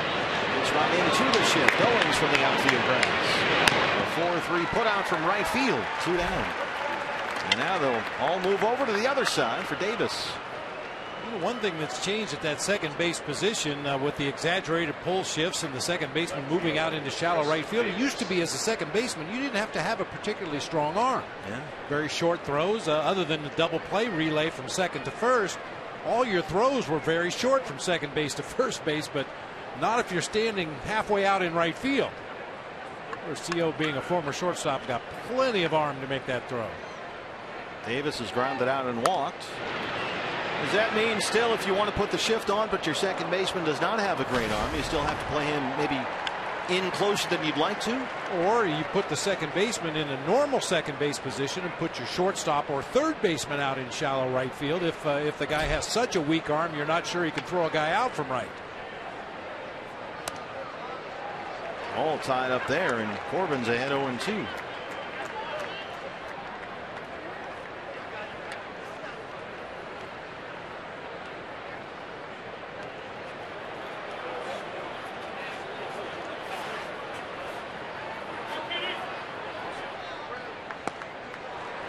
Fans at that one. 8 strikeouts for Corbin, but Ryan Braun makes it 1-0 Milwaukee. Here's what's next, brought to you by CenturyLink. It's Brewer nemesis Paul Goldschmidt. He'll bat second in the inning. Diamondbacks down 1-0.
A Friday night in downtown Phoenix, Arizona. Chase Field, the Diamondbacks trail the Brewers 1-0, set for the bottom of the 6th against Jimmy Nelson. And it's the heart of the order here. A.J. Pollock, Paul Goldschmidt, David Peralta, 2, 3, and 4 for the Diamondbacks.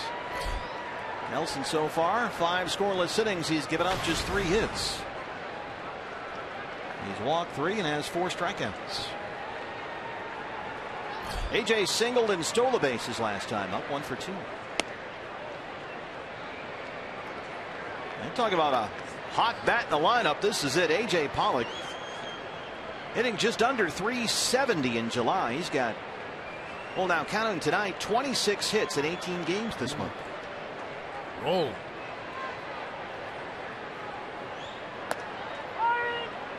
Drop that breaking ball in there for a strike, and it's 1-1. One breaking ball down at the bottom of the zone and one at the top of the zone. The one at the top got called. The one at the bottom did not. As a hitter, you like that. You're going to call those high curveballs. That's fine. That's a curveball you can hit. Lower to Segura. Here's Goldie, who was walked twice, once intentional.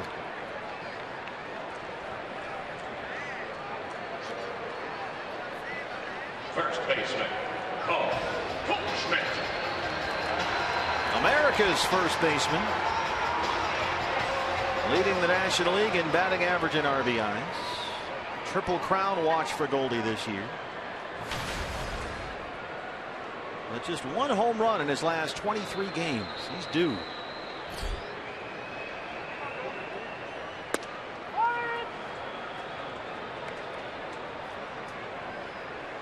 All he needed was a little more cowbell.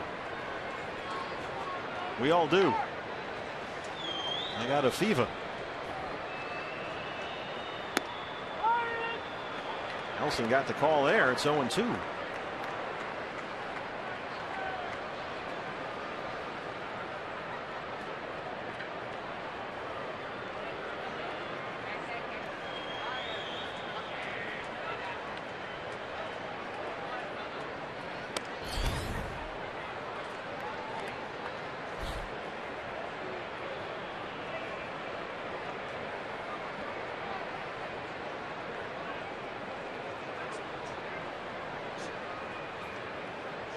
One-two pitch.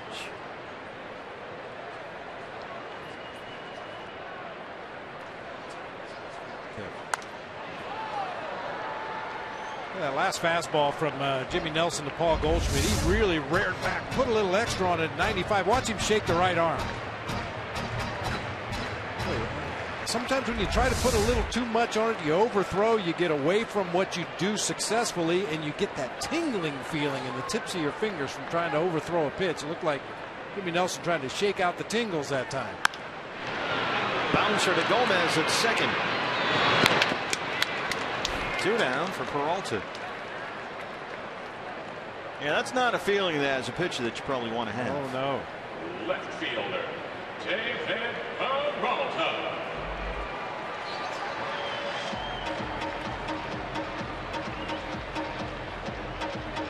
Peralta has struck out and hit into a 1-2-3 double play with the bases loaded in his last at bat that ended the 3rd inning. Diamondbacks had a threat going, but still trying to get a run across. They threatened in the 1st and 3rd. Still nothing.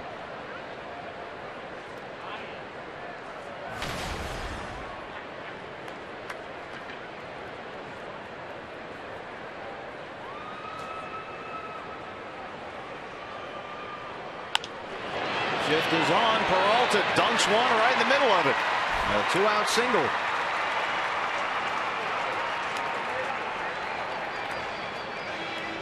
Second baseman, Chris Owings. Brings up Chris Owings. He's got jammed a little bit on that breaking ball, but muscles it out there for a 2-out base hit. He's really shaking that right arm out this inning.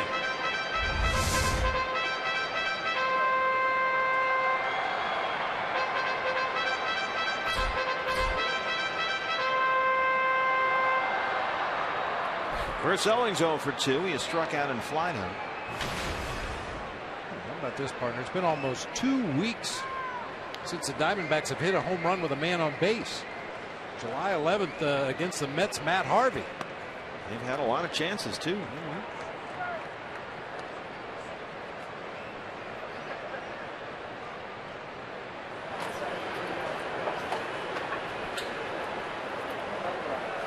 Patrick Corbin, so far just the one run, a Braun homer to lead off the top of the 6th. He's got 1 walk and 8 strikeouts.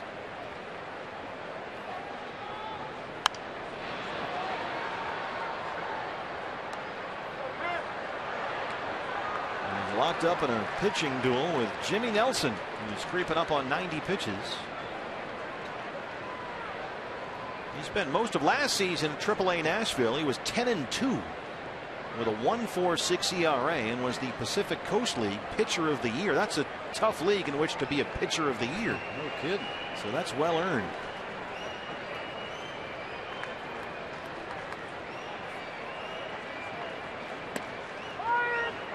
That's a strike, says Paul Schreiber, and Owings is down 1-2. Late call that time for Paul Schreiber. Took an extra look at it and decided it was good enough to call a strike.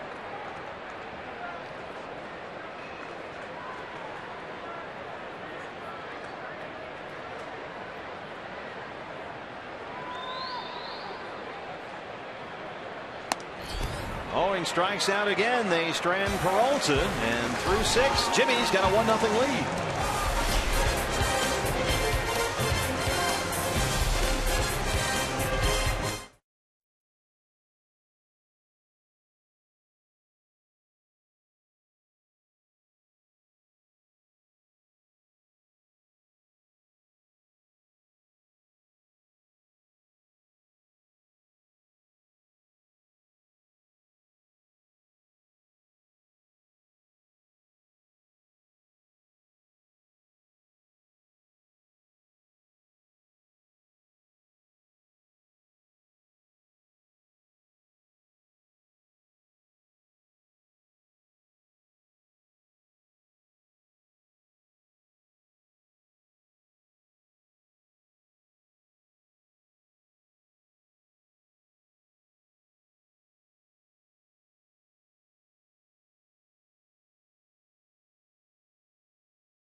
Is brought to you in part by Oregano's Pizza Bistro, your neighborhood pizza joint. We are athletic supporters. By Card Power from Arizona Federal Credit Union. Now that's the power of us. And by Hayward Pool Products. For crystal clear pool water, choose the world's best-selling salt chlorination system, AquaRite. Oh, one of the best ways to enter Chase Field, the top deck on a Friday night in downtown Phoenix. The good news is Patrick Corbin is pitching into the 7th inning and has done very well. 1 walk, 8 strikeouts. The bad news is he's down 1-0. Ryan Braun a solo homer to lead off the 6th, the only run of the ball game so far. Hernan Perez has doubled and lined out. 1 for 2. Every time I see that shot walking up the tunnel and then that field just opens up in front of you, I have flashbacks to Municipal Stadium in Cleveland, Ohio.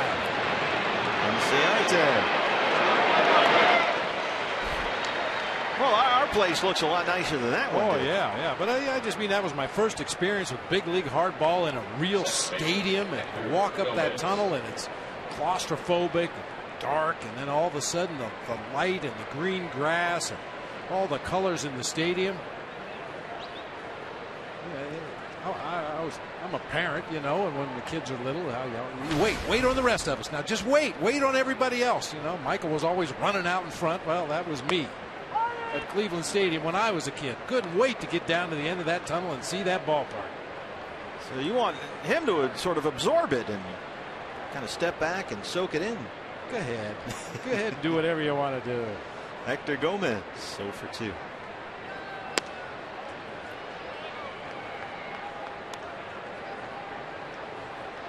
Well, now they have beautiful progressive field in Cleveland. We were there last year. Yeah. Right across the street from where LeBron plays.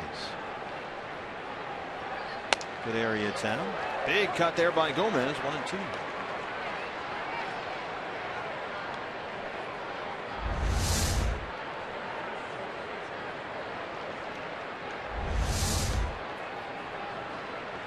Watching Gomez take batting practice today without his helmet on, he reminded me a little bit of Irvin Santana. He had the long hair, you know. Yeah, Twins pitcher. Yeah.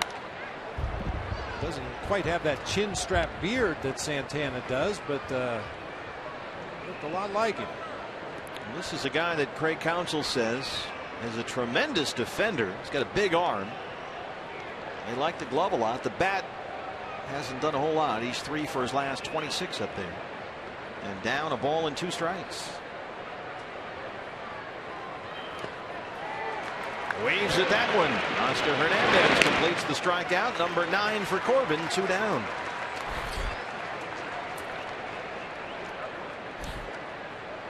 So Patrick's retired 5 straight since the Braun homer. And Jimmy Nelson will hit. Working on a 1-0 shutout. The numbers for Corbin so far through 6 2/3. He's been good. He's been really good and really efficient. You may remember one of our Valley Honda keys to the game was get 18 outs. Well, he's done that. He's got 20 outs in the ball game. I think Jimmy's going to offer a lot of resistance here for out number 21. Yeah, struck out twice.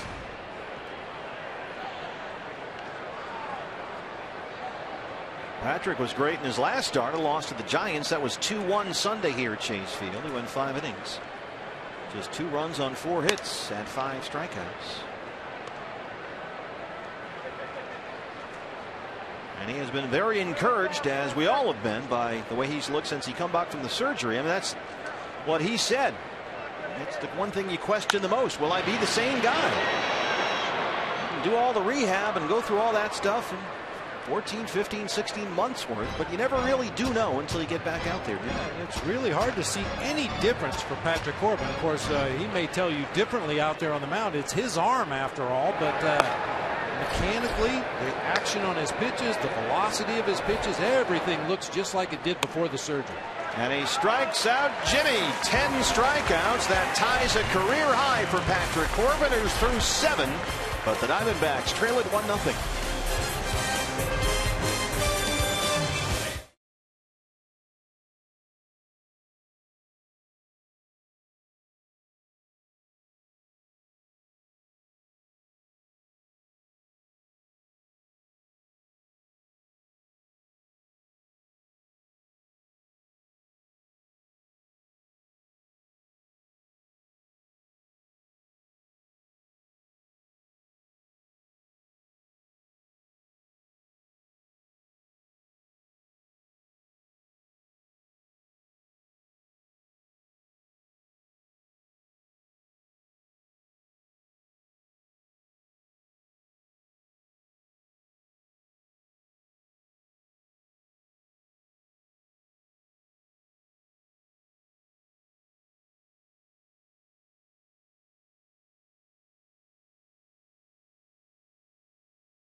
Here of the game, Patrick Corbin, 7 full innings. He ties a career high with 10 strikeouts, the 5th time in his career he's had 10 strikeouts in a ball game. And right at 90 pitches, that's the end of his night. The only bad pitch he made really to homer to Ryan Braun to lead off the 6th inning. That's it. Still the only run of the ball game. It's 1-0 Milwaukee as we start the bottom of the 7th. Daniel Hudson warming up in the Sanderson Ford bullpen. And Jimmy Nelson back out there for the Brewers. As you mentioned, the 5th time for Patrick Corbin to strike out 10 batters in a ball game. If he does it 207 more times, he'll tie Randy Johnson. Is that unbelievable? Jimmy's got a 1-0 shutout going. Jimmy's at 90 pitches. 6 scoreless so far, only 4 hits. He has walked 3 and struck out 5. They'll work to Jake Lamb, Nick Ahmed, and Oscar Hernandez, 6, 7, and 8. In the Arizona 7th, Ken Crenshaw, Ryan DePanfilo, the trainers checking in with Patrick Corbin, who's all smiles in that dugout. He should be smiling. Outstanding start tonight. I mean, I mentioned it in that last half inning. He looks just like Patrick Corbin early in the season last year. Now, he ran out of gas a little bit at the end of the year, wasn't quite the same guy, but as far as the mechanics and the aggressiveness on the mound, everything looks really good.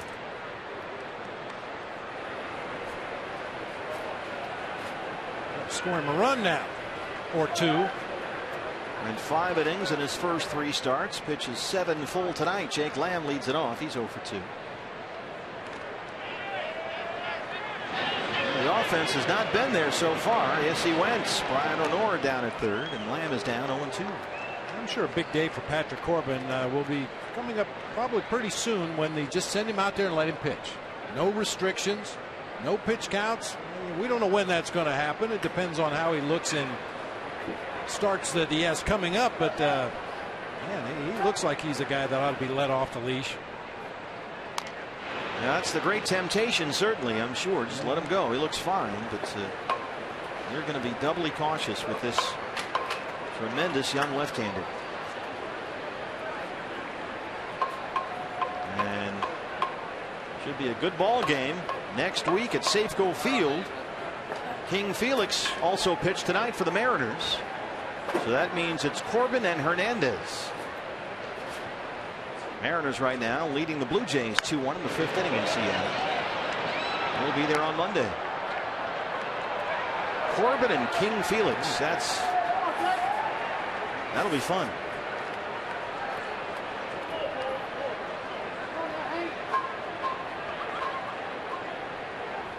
Oh, 0-2 on Lamb.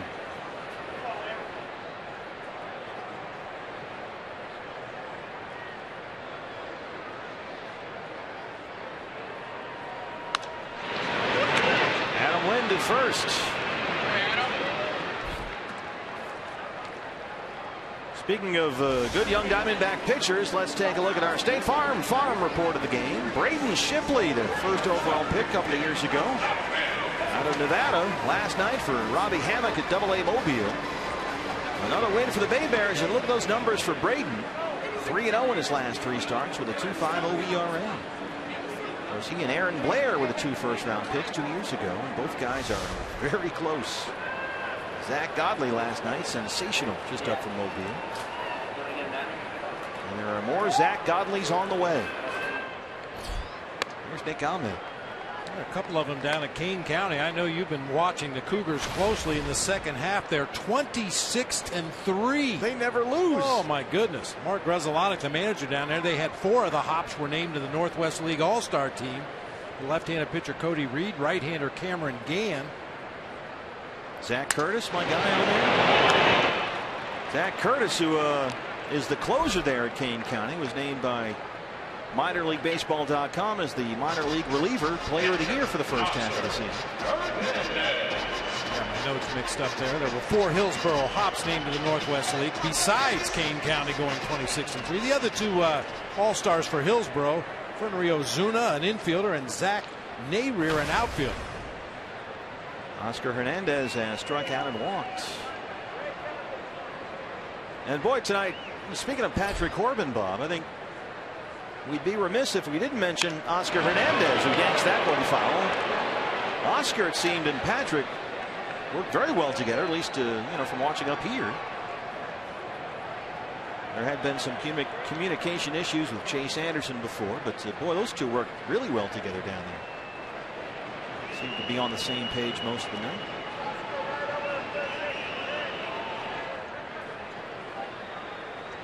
We talked about it in Oscar's first start back there with Chase Anderson, and it was going to be a work in progress. You'd have to develop confidence as a player in your physical skills, but you also have to develop a confidence that you're calling the right pitches. And if that pitcher does shake his head, have confidence that you know exactly what pitch to go to next.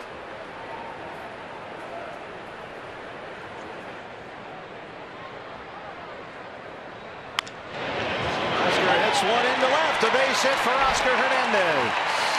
A two-out single. And now Aaron Hill will hit for Patrick Corbin. Oscar's been on base twice tonight, a walk and a base hit. Hitting for Patrick Corbin, number 2, Aaron Hill. Just the 5th hit for the Diamondbacks against Jimmy Nelson. He's right at 100 pitches.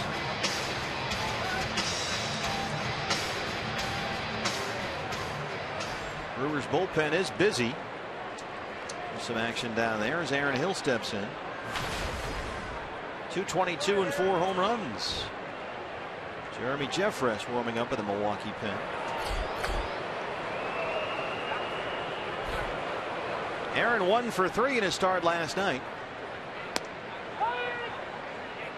Also had a walk and RBI. He scored a run.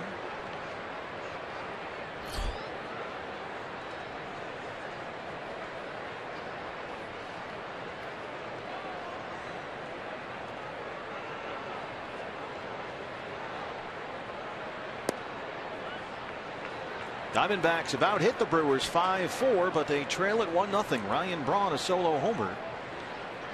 The game's only run.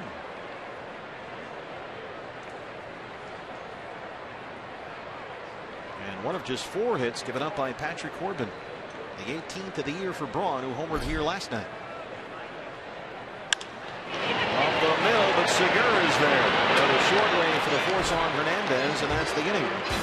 We go to the 8th. Patrick Corbin was brilliant tonight, but he trails it 1-0.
Baseball doubleheader starting with the A's and the Giants. Then at 4 o'clock Pacific time, it's the Braves and the Cardinals. A game you can only see on Fox Sports 1. Coverage begins at 1 o'clock Pacific time, only on Fox Sports 1, and streaming live on Fox Sports Go. Chase Field, downtown Phoenix. Diamondbacks trail the Brewers 1-0. And the new pitcher for the D-backs, the right-hander Daniel Hudson. He's out there to start the 8th inning. Another Tommy John survivor. In Daniel Hudson's case, twice he went under the knife for Tommy John surgery. You see his numbers on the season.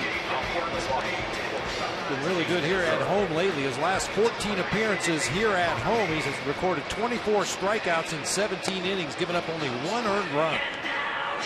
We'll work to the top of the order. Segura, Lucroy, Braun, 1, 2, and 3 in the Milwaukee 8th.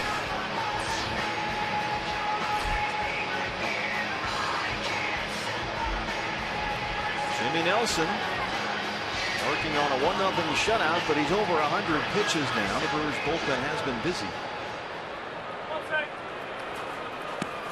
His 5 hits, he's walked 3 and struck out 5. Segura hit by a pitch his last time up. He's 0 for 2.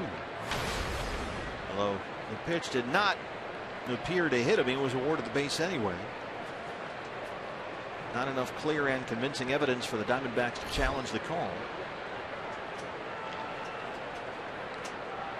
He's hitless in the series.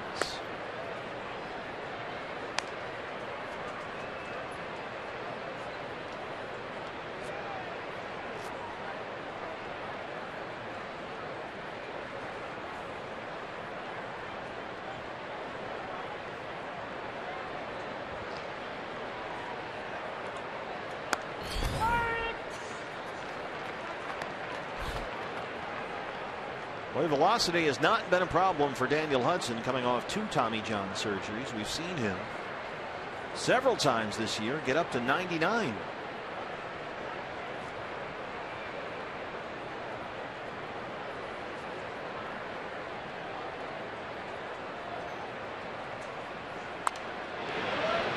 That's in the seats. It's 1 and 2. Fans, as we promised earlier, now's the time. We have selected, or the Brenly Committee has selected, with assistance from Leo Gilmartin, our Dana Strong fan photo of the game. How about that? The selfie with Patrick Corbin. That's solid work. If you get that day's starting pitcher, you got a real good chance of making air. Nice job, April.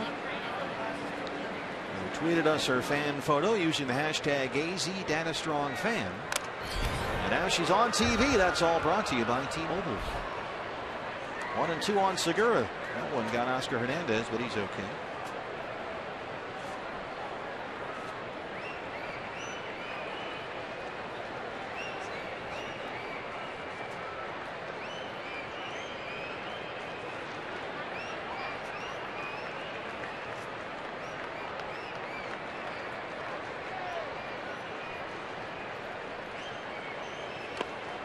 Two and 2.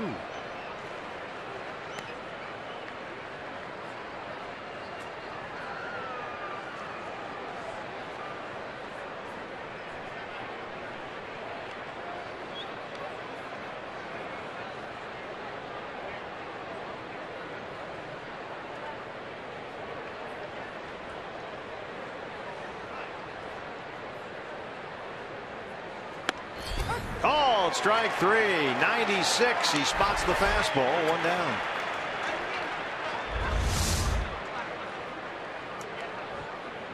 Pounding away at the bottom of the zone. How's Oscar Hernandez look to you back there as a receiver of the baseball? I'll tell you, he looks better tonight than we've seen him in his other starts. And I talked to Glenn Sherlock for a long time this afternoon about Oscar Hernandez, and certainly it's understandable. I mean, a lot of these guys he's never seen before. Zach Godley last night, he had never caught a pitch until he went down to warm him up in the bullpen, and we saw the kind of movement Zach Godley had on all his pitches. So it was a little bit of a struggle last night for Oscar, but tonight with Patrick Corbin and now Daniel Hudson on the mound, much smoother behind the plate. And Lucroy, who's up there, is considered an absolute artist at that. So if I'm watching Oscar Hernandez, it's just a guy catching a baseball. But when I watch the glove and the way he receives the ball, what should I be looking for? Well, occasionally young catchers have a tendency to stab at the ball. They don't want to overreact too quickly and have some late movement on the pitch, and consequently they wait a little bit too long to get the glove in position to receive the ball softly. That's what Lucroy does so well. Gets his glove outside the baseball, so as he's receiving it softly in the glove, it's always moving toward the middle of the plate. That's why he gets his pitchers so many of those borderline pitches. And Oscar at this stage a little bit stiff with the hands, but once again certainly excusable given the fact that he's catching a lot of guys he hasn't seen much of. 96 is in there for a strike, and it's 2-1. Well, sometimes you'll talk to a young catcher and I remember we had a couple young catchers when I was managing, and Glenn Sherlock asked one of them one time, "What are you thinking about when the pitch is coming up there near the corner of the plate?" And he said, "I want to stick it." And by that he meant extend his arm, make sure he caught the ball in the pocket of the glove so it really made a good pop, and when he received the ball his arm would be fully extended and locked out. Well, that's exactly what you don't want to do, but sometimes young catchers coming up in the minor leagues, you want to make your pitcher sound fast. You want to make that ball crack in your glove, and they think to do that you really have to go out after the baseball and extend that left arm out toward the pitcher. The good catchers, they're receivers. They let the ball come to them. They catch it softly, always moving toward the middle of the strike zone. I mean, Lucroy has that hand that you said that starts on the outside, but he's always famous for being quiet and still and calm back there. Very little movement other than that glove hand a bit. Very subtle movements, if any. Of course, the kind of pitcher you have on the mound will determine a lot about the kind of game you're going to have behind the plate. Up the middle and into center. Lucroy's got his third hit tonight. And here's Braun, who homered his last time up. This was Ryan Braun to lead off the sixth against Patrick Corbin.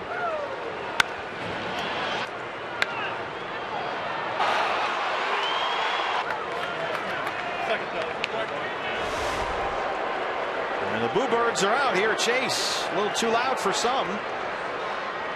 Nearly 30,000 with us tonight. Braun 1 for 3.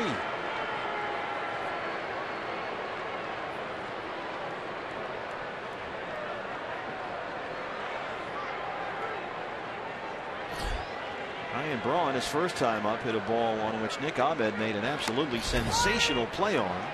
In fact, it's our Chaz Roberts air conditioning cool play of the game. Watch this.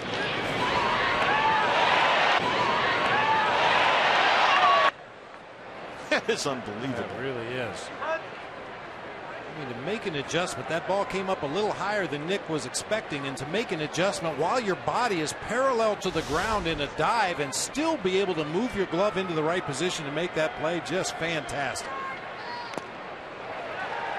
Huddy's ahead 0-2.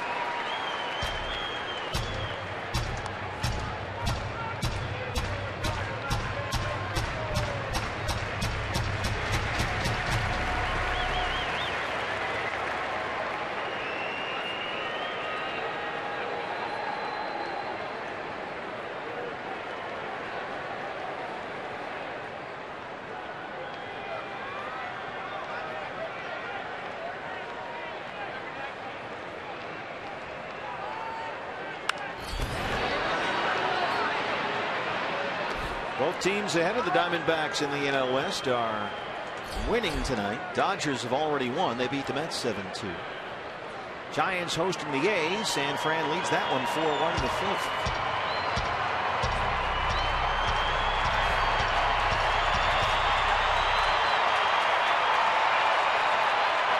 Oh, 2.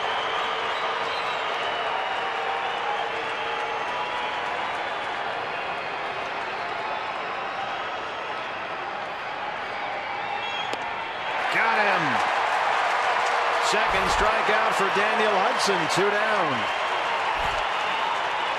Great pitch selection right there. The Huddy got in on Ryan Braun with a 96-mile-an-hour heater. You could almost see Ryan Braun reacting. Geez, I need to turn it up a notch. And comes right back with a straight changeup. Braun way out in front that time. He was ready for 96, and Huddy didn't give it to him. That's the 12th strikeout recorded tonight by D-backs pitchers. Here's Gomez, who has struck out twice. He's 0 for 3.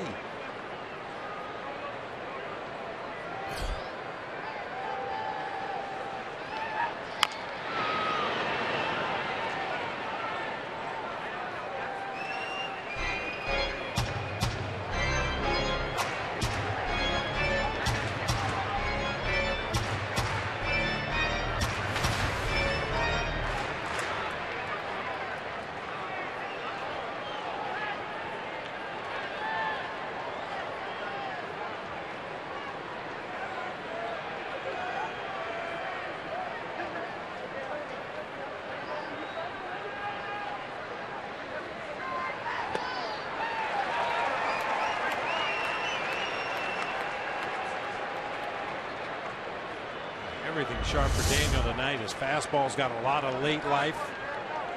Seen some of the best changeups we've seen him throw this year in this inning.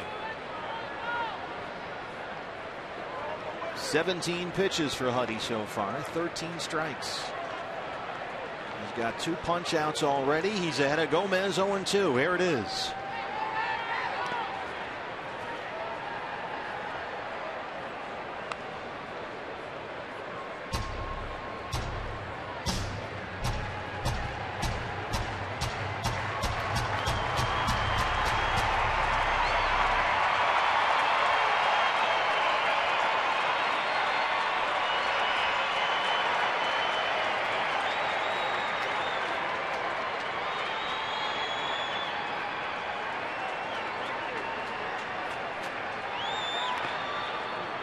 Another one, and it's even 2-2. You know, you asked me about Oscar Hernandez a while ago, but that's one part of his game that's been really impressive. He's a good blocker, very quick to get his body in front of the ball.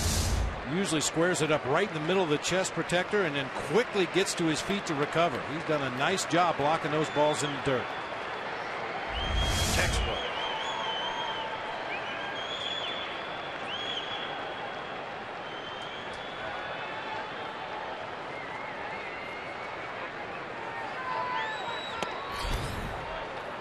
'97 misses away, and it's full 3 balls and 2 strikes. Adam Lind is on deck.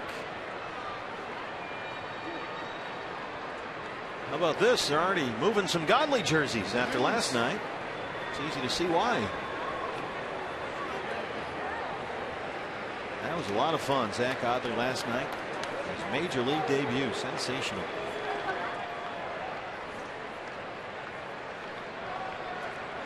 Three and two outs. There goes Lucroy. It's ball 4.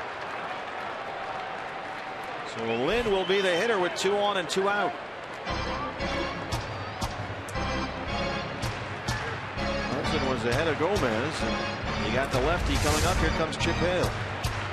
Bounces that changeup in the dirt off the inside corner. Huddy upset with himself because he knows with the left-hander Lynn coming to the plate, that's probably going to end his evening. Keep in mind, Lind over 300 against righties this year, below 230 when facing left-handers. And so here comes Oliver Perez. We take a break. Back after this.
The Cox Gig Life high-speed highlights. Patrick Corbin sensational. 7 innings. He struck down 10. Daniel Hudson couldn't quite get through this 8th inning. And And with 2 on and 2 out and a left-hander coming up in Adam Lynn, the Diamondbacks go to their lefty, who's been a tremendous left-hand specialist lately, Oliver Perez. Bob, he's got Chip Hale a lot of big left-hand outs these days. No question about it. And this is a big left-handed out right here. Adam Lynn. These two have never faced each other before. We saw Adam Lynn grab the scouting report over in that first base dugout as Oliver Perez took his warm-up pitches. We were talking about it before. Adam doesn't usually like to know a lot about that guy on the mound other than his velocity on his best fastball. Lynn 0 for 3. He is 0 for 7 in the series with 3 strikeouts. You've got Lucroy, the catcher, at second. Gomez with excellent speed at first. So a brief time out there as Oscar stepped out in front of home plate and let the infielders know where he's going to throw the ball should the Brewers attempt a double steal, which is highly unlikely. But with a dead pull left-handed hitter at the plate, you got to believe if the Brewers do run, the out's going to be at third base.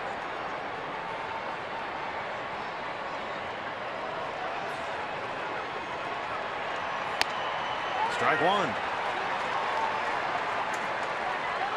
Mention the platoon splits on Adam Lynn. Over 300 against righties, under 230 versus lefties.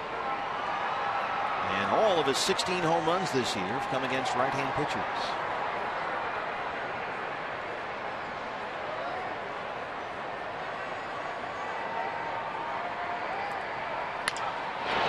Bouncer in the hole, Lamb charges.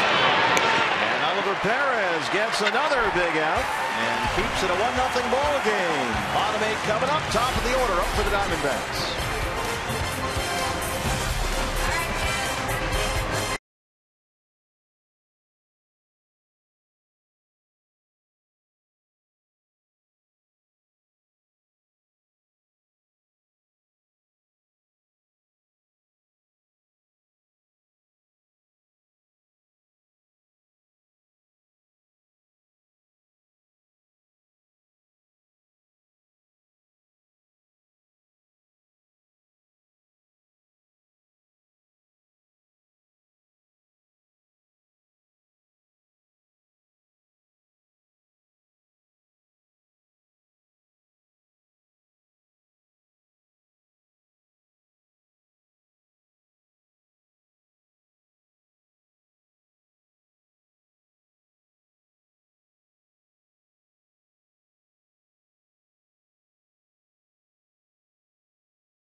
It's Jody Jackson alongside our VIP guest analyst, former Diamondback Junior Spivey in the house tonight. Junior, 1-0 game here. Really good pitching we're seeing tonight. Give us a preview of what you've liked about Patrick Corbin. Oh, he for the most part, man, he hit his spots and just gave up one mistake, and it cost him a home run. But that was to a good hitter. But for the most part, he looked good. Looked really, really good. Juniors take on the game right after the game. Join us for Diamondbacks Live, presented by CenturyLink. Guys, back to you. Thank you, guys. Look forward to that after the ball game. New pitcher, Jimmy's done. He's leading 1-0. Jimmy Nelson out, and on is the hard-throwing right-hander, Jeremy Jeffress, who's got 42 strikeouts in 41 innings this year.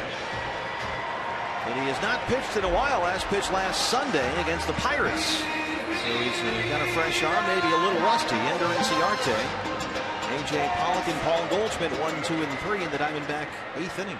Average fastball sits at 95.5 miles per hour this year. He throws it about nearly 80% of the time. Why not? Ender, a pair of hits. He's 2 for 3, a double and a single. He's got a stolen base as well. His third straight 2-hit game, and he takes a strike.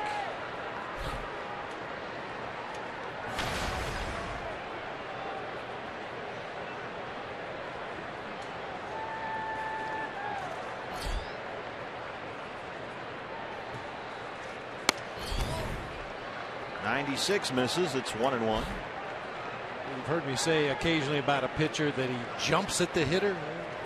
Take a look at Jeremy Jeffress. He, besides having that big arm thrown in the mid to upper 90s, real quick delivery, unloads that ball in a hurry to home plate. Watch out. And it's got some hop on it too. Came in last Sunday versus the Pirates to face two batters and struck them both out.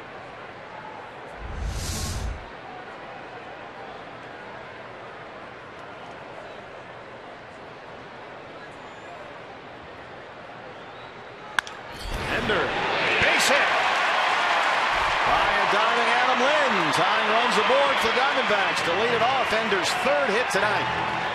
Well, he has been on fire coming off the DL. If fans watch every out-of-market game live or on demand in True HD and over 400 mobile and connected devices. With MLB.TV Premium, you'll get real-time highlights, live look-ins, the pitch tracking widget, and a whole lot more every night, every device. Blackout and other restrictions do apply, so visit MLB.TV for details. A.J. Pollock 1 for 3. A single in the third. You want to start the runner here? Well, once again, I would defer to Dave McKay down there in that first base coach's box. We know that he does his homework. He looks for tells on opposing pitchers, and if Jeffress has anything that he does that alerts that base runner whether he's going home or coming to first, Dave McKay knows about it, and if Dave McKay knows about it, Ender Inciarte knows about it.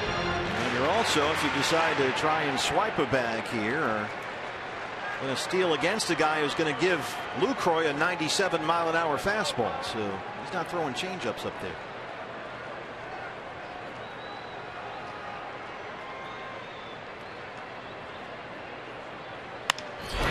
Double play ball. Segura, Gomez, Lynn, 2 down.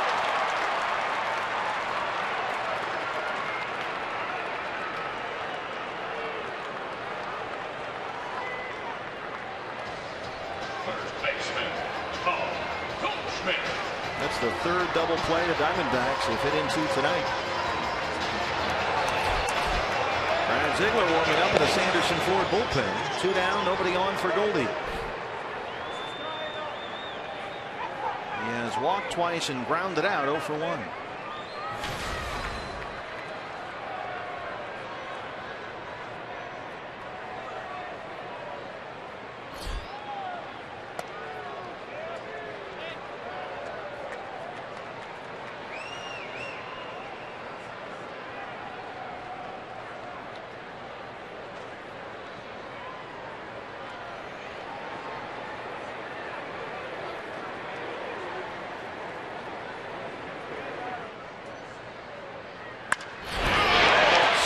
It into left, a base hit. Goldie's now hit in 6 straight.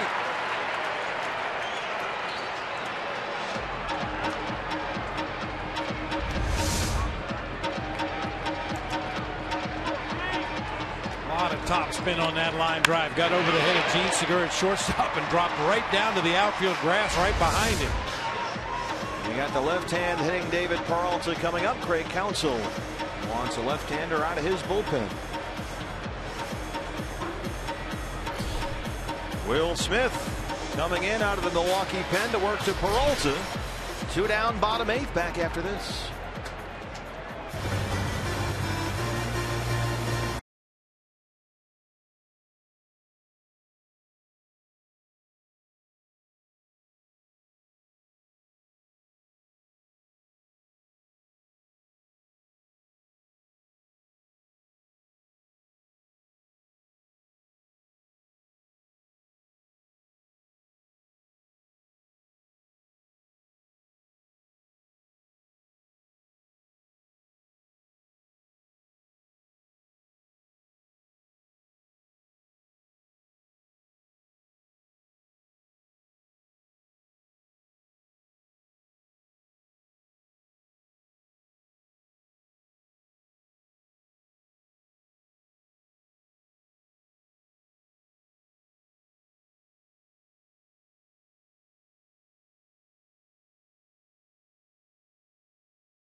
Geico, this day in Major League Baseball history, July 24th, 2011, Tim Wakefield recorded his 2,000th career strikeout in a 12-8 win over the Mariners that night, with Jared Saltalamacchia doing the catching for the Red Sox.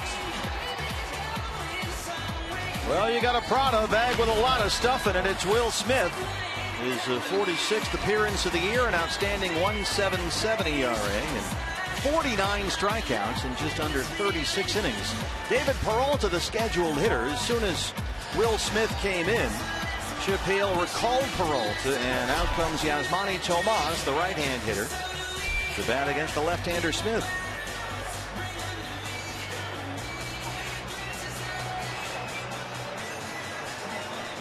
Goldie at first, 2 down. Tomas hits for Peralta. Yasmani at 303 and 6 homers. A pair of hits last night, including a 6th home run of the year. He also struck out 3 times, and the strikeouts have been piling up as of late. The contact has not been as consistent as it was earlier this year.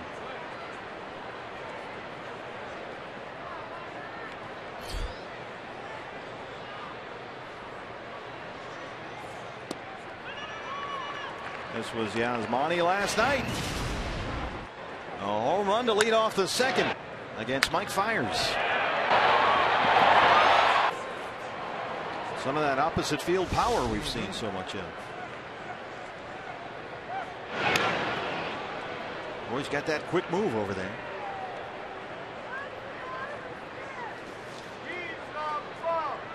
Remember, Will Smith was the guy that got suspended for having a foreign substance on his arm. That was back in May at Atlanta.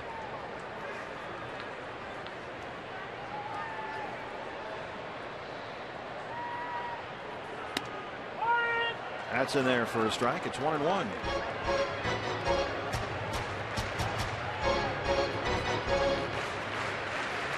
Yasmani, 20 strikeouts in his last 57 at bats. He's been a free swinger up there. Last night the Brewers kept coming inside and tying him up. It worked pretty effectively after he homered and singled in his first 2 at bats. He struck out his final 3 times up there.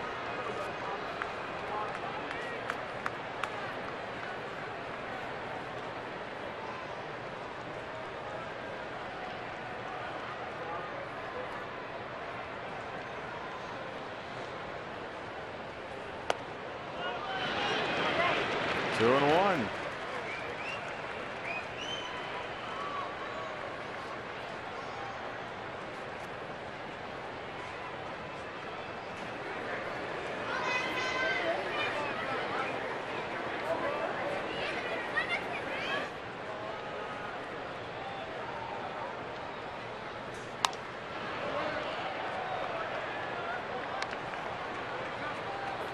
Will Smith with that move had Goldie going back toward the bag at first as he delivered the pitch.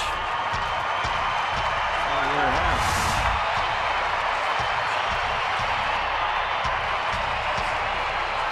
Two balls, 2 strikes, 2 outs.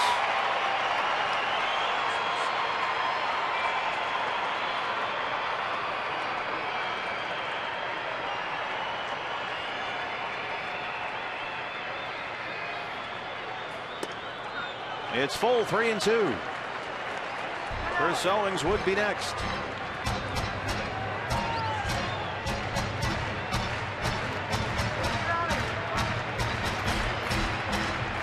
Adam Lynn will continue to hold Goldie on the bag at first.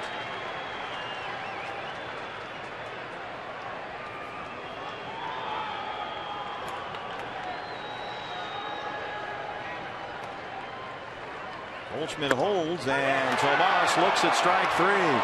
Paul Schreiber rings him up. 2 singles in the inning for the Diamondbacks, but nothing across, and through 8 they trail it 1-0.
Nick Castillo is out of the D-backs lineup nursing a sore calf, and partly because of this guy. Chip Hale wants to be sure Wellington is ready to go tomorrow for Ruby De La Rosa, and so he's just keeping it back as a precautionary measure to make sure he's 100%. Meanwhile, Oscar Hernandez is getting more comfortable behind the plate. Yesterday was just his third night catching in the bigs.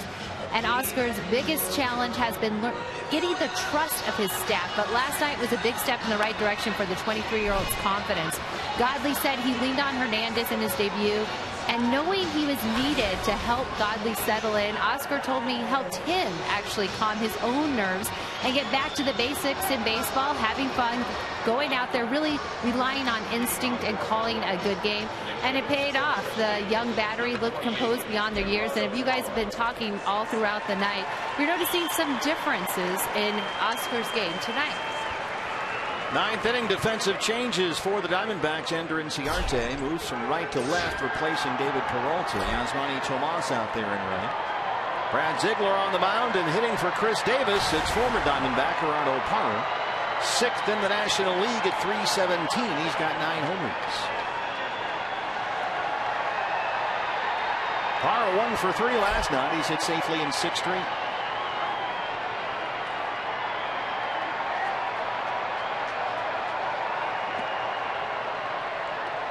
And having a sensational month of July, Parra just under .420 this month, 11 extra base hits, including 4 home runs. 10 of his 17 games in July have been multi-hit games. And he shoots it the other way for a leadoff single. It's been that kind of year for Gerardo Parra, who since April 25th is batting over .340. And to the surprise of absolutely no one, Craig Counsell said this is his favorite player on the team.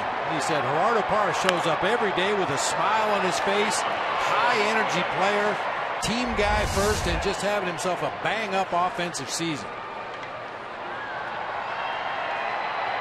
He's aboard to lead off the ninth.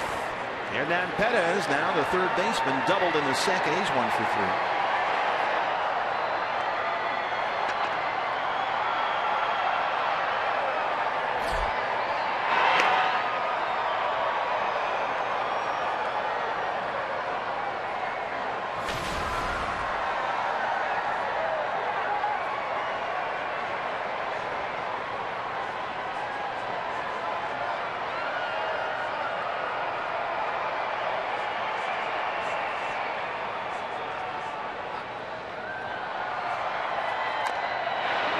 Tries to get a bunt down.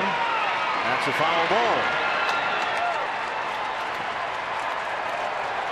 Paul Schreiber signaling foul behind the plate.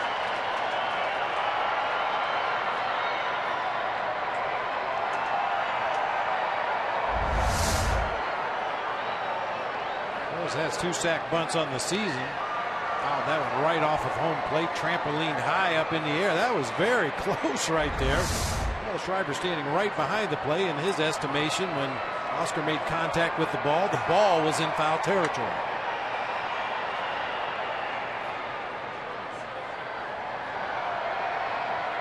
And comes in at third. He bunts at first base side. They move Parra along. Goldie has only 1 play. 3-4 on the putout.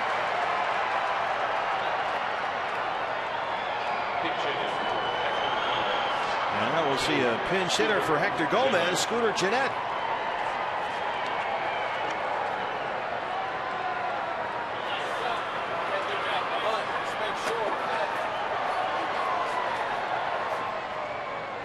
Gennett 266 and 4 home runs. 1 for 4 last night. He's got a 7-game hitting streak. K-Rod ready to go with a 1-0 lead for the moment.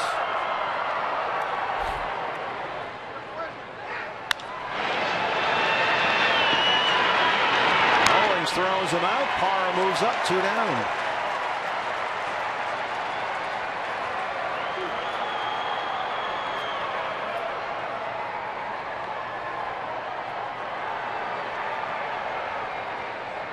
The pitcher spot comes up for Milwaukee. There's Parra down there with Ed Cedar at third. Shane Peterson will hit for the pitcher. Peterson grounded out in a pinch hit appearance last night. 312 with 6 RBIs in the year. 6 for 14 as a pinch hitter for Craig Counsell with 3 runs driven in.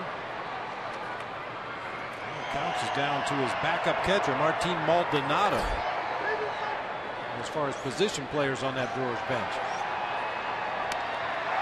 Here comes Parr. It gets by Oscar, and it's 2-0 Milwaukee.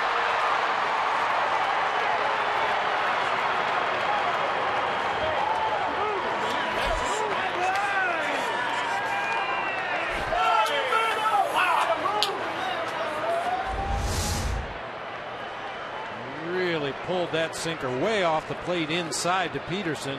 Oscar just couldn't react quickly enough. That's the first run that Brad Ziegler's given up in his last 16 games. Pass ball brings the runner home from third. And it's 2-0 on Peterson.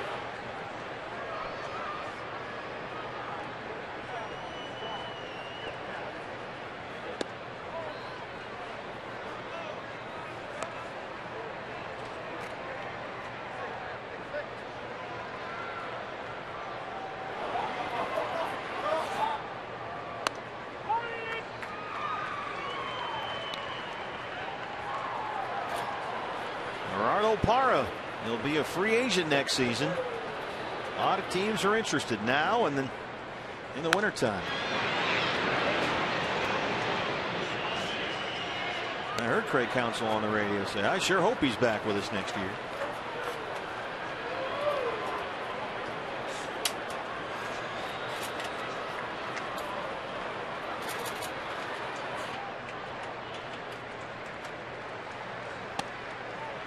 All 4.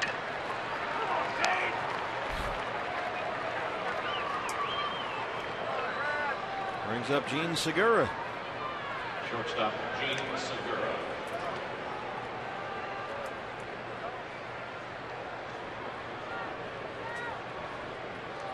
Segura 0 for 3. He was hit by a pitch in the 5th. He has struck out twice.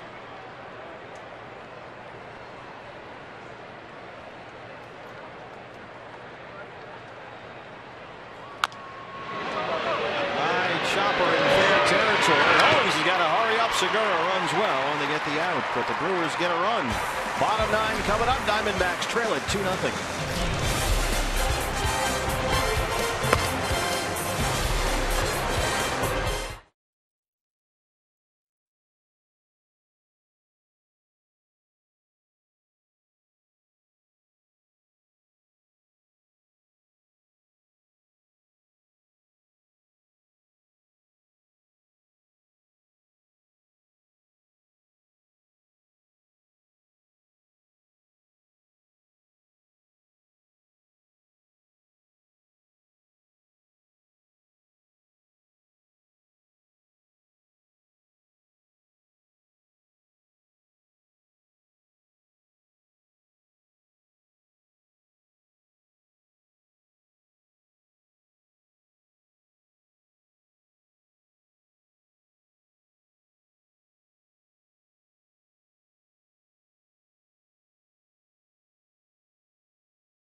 D-backs have out-hit the Brewers 7-6, but they trail it 2-0. Bottom 9 here at Chase Field.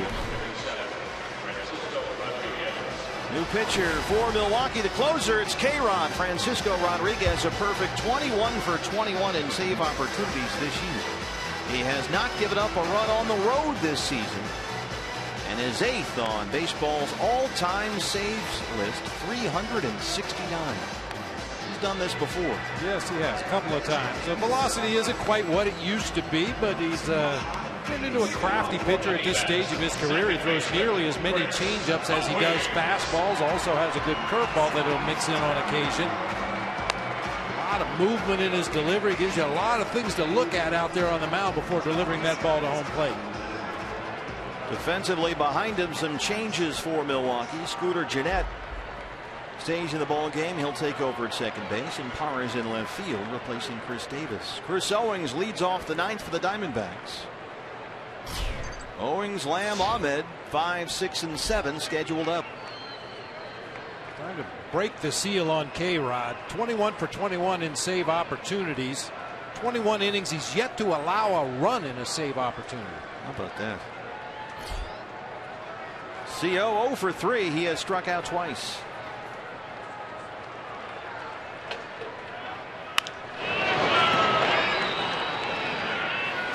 Going back to last season, you can tack on 5 more appearances, 5 more saves, and he still hasn't allowed a run. 369 career saves. Up next is Joe Nathan at 377. Nathan currently 7th on the all-time list. K-Rod was an all-star this year for the Brewers. His 6th all-star appearance. Owings lifts it out to right center field. Brian Bourne on the run. He won't get there. It rolls all the way to the wall, and Owings is going to head for third, and he's in there.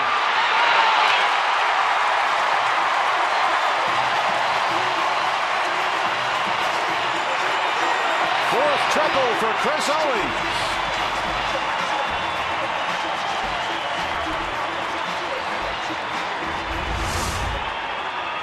Middle of the plate fastball. CO is all over it. Finds that gap in right center field. A little bit of a risky go from second to third base here, leading off the inning, trailing by 2 runs. You better make sure you make it to third base. He's 90 feet away. Tying run at the plate. Nobody out. It's Jake Lamb, who's 0 for 3.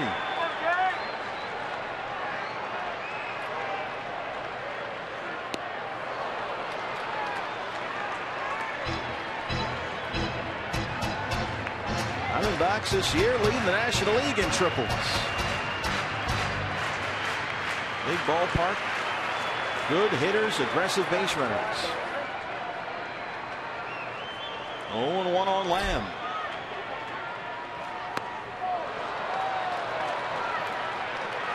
He likes that changeup. He'll throw it as often as he throws his fastball, especially when his back is against the wall. Potential run down there at third base. An aggressive young hitter in Jake Lamb. He starts the sequence with 2 consecutive changeups to get 2 swinging strikes. Dropping down and away from that left-hand hitter. Lucroy sets up down there again. And it's low, 1-2.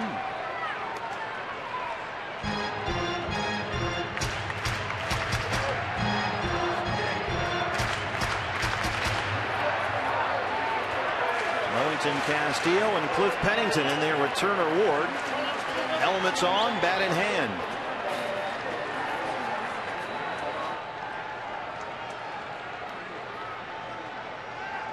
One and 2 to Lamb. Got him. 4 straight changeups.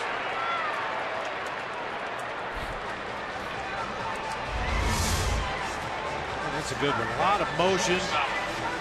High front side, the high leg kick. That ball just floats up there at 86 miles an hour. With that delivery, you would expect him to throw everything 96. There was a time he did, not anymore. Nick Ahmed now.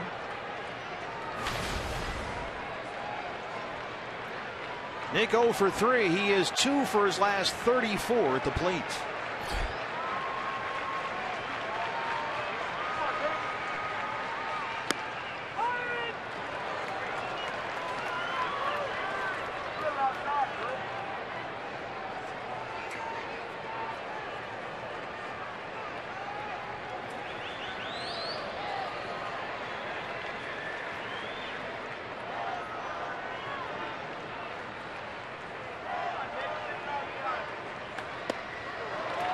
Oh, and 2.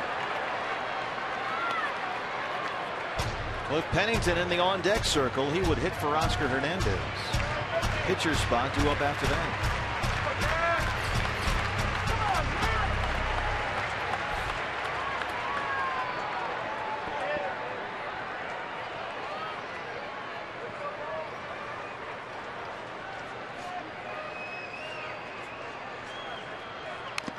Just did get a piece of it.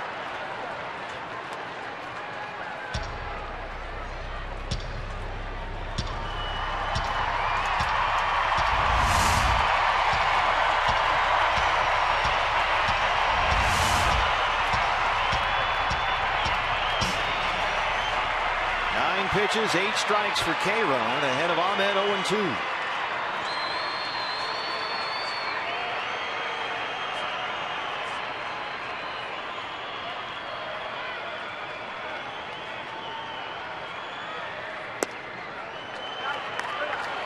Ball 1.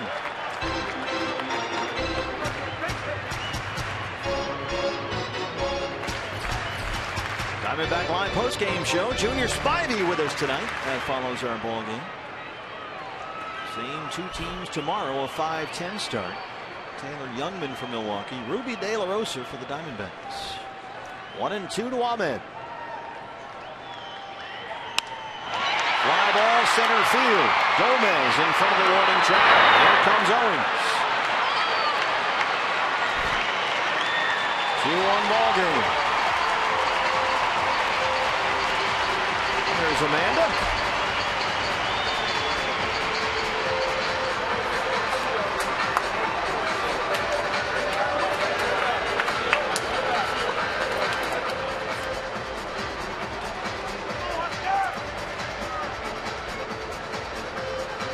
Wellington Castillo out there with Pennington now.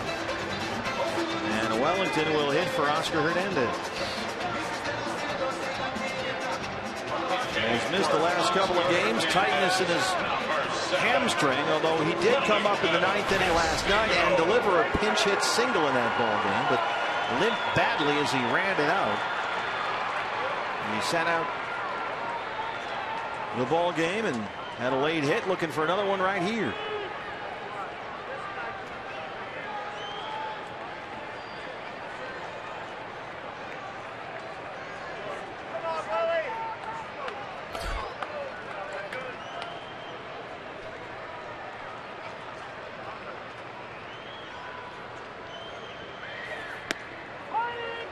Strike 1.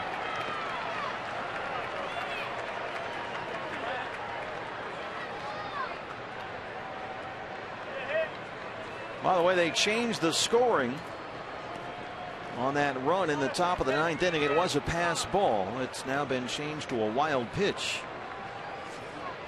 Charge to Brad Ziegler, and that one pitch is looming large right now in what's a 2-1 ball game.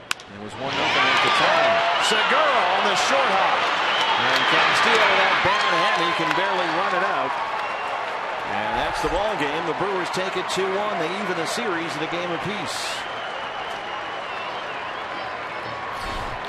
Well, Bob, we talked at the top of our show about the Diamondback offense. It had returned last night, 8 runs on 13 hits. 8 hits tonight, but just 1 run across. Yeah, Jimmy was pretty good tonight, and the Brewers bullpen made it stand up. That 1 run that on the Ryan Braun homer until the wild pitch there in the last inning. But yeah, you'd really like to get some production out of the offense. Once again, thought maybe they were snapping out of it last night, but 0 for 5 with runners in scoring position tonight, including a bases loaded double play. Let's start Diamondback Live post-game show. Junior Spivey is with Jody Jackson. Jody. All right, thanks a lot, Steve. Yep, stay with us. Diamondbacks Live coming your way. It's fun being here with Junior tonight, and it's fun watching you really watch these hitters react and you breaking down, the pitching. Very well pitched game tonight, but the Diamondbacks had their chances, had Jimmy Nelson on the ropes, but couldn't quite get a run across early. Didn't have many opportunities, but he pitched a great ball game, and just wasn't able to capitalize on the opportunity we did have. All right, so yeah, last night 8 runs for the Diamondbacks. Tonight just 1 is scored there in the 9th. But we've got your post-game show coming up. Kate Longworth will have a reaction to this one. Patrick Corbin was outstanding. 7 innings, 10 strikeouts. We'll break down his performance. Bob Brenly will join us as well. We've got Diamondbacks Live, presented by CenturyLink, coming your way next as the Brewers taking 2 of the series by the score of 2-1. Stay with us. We're coming back right after the break.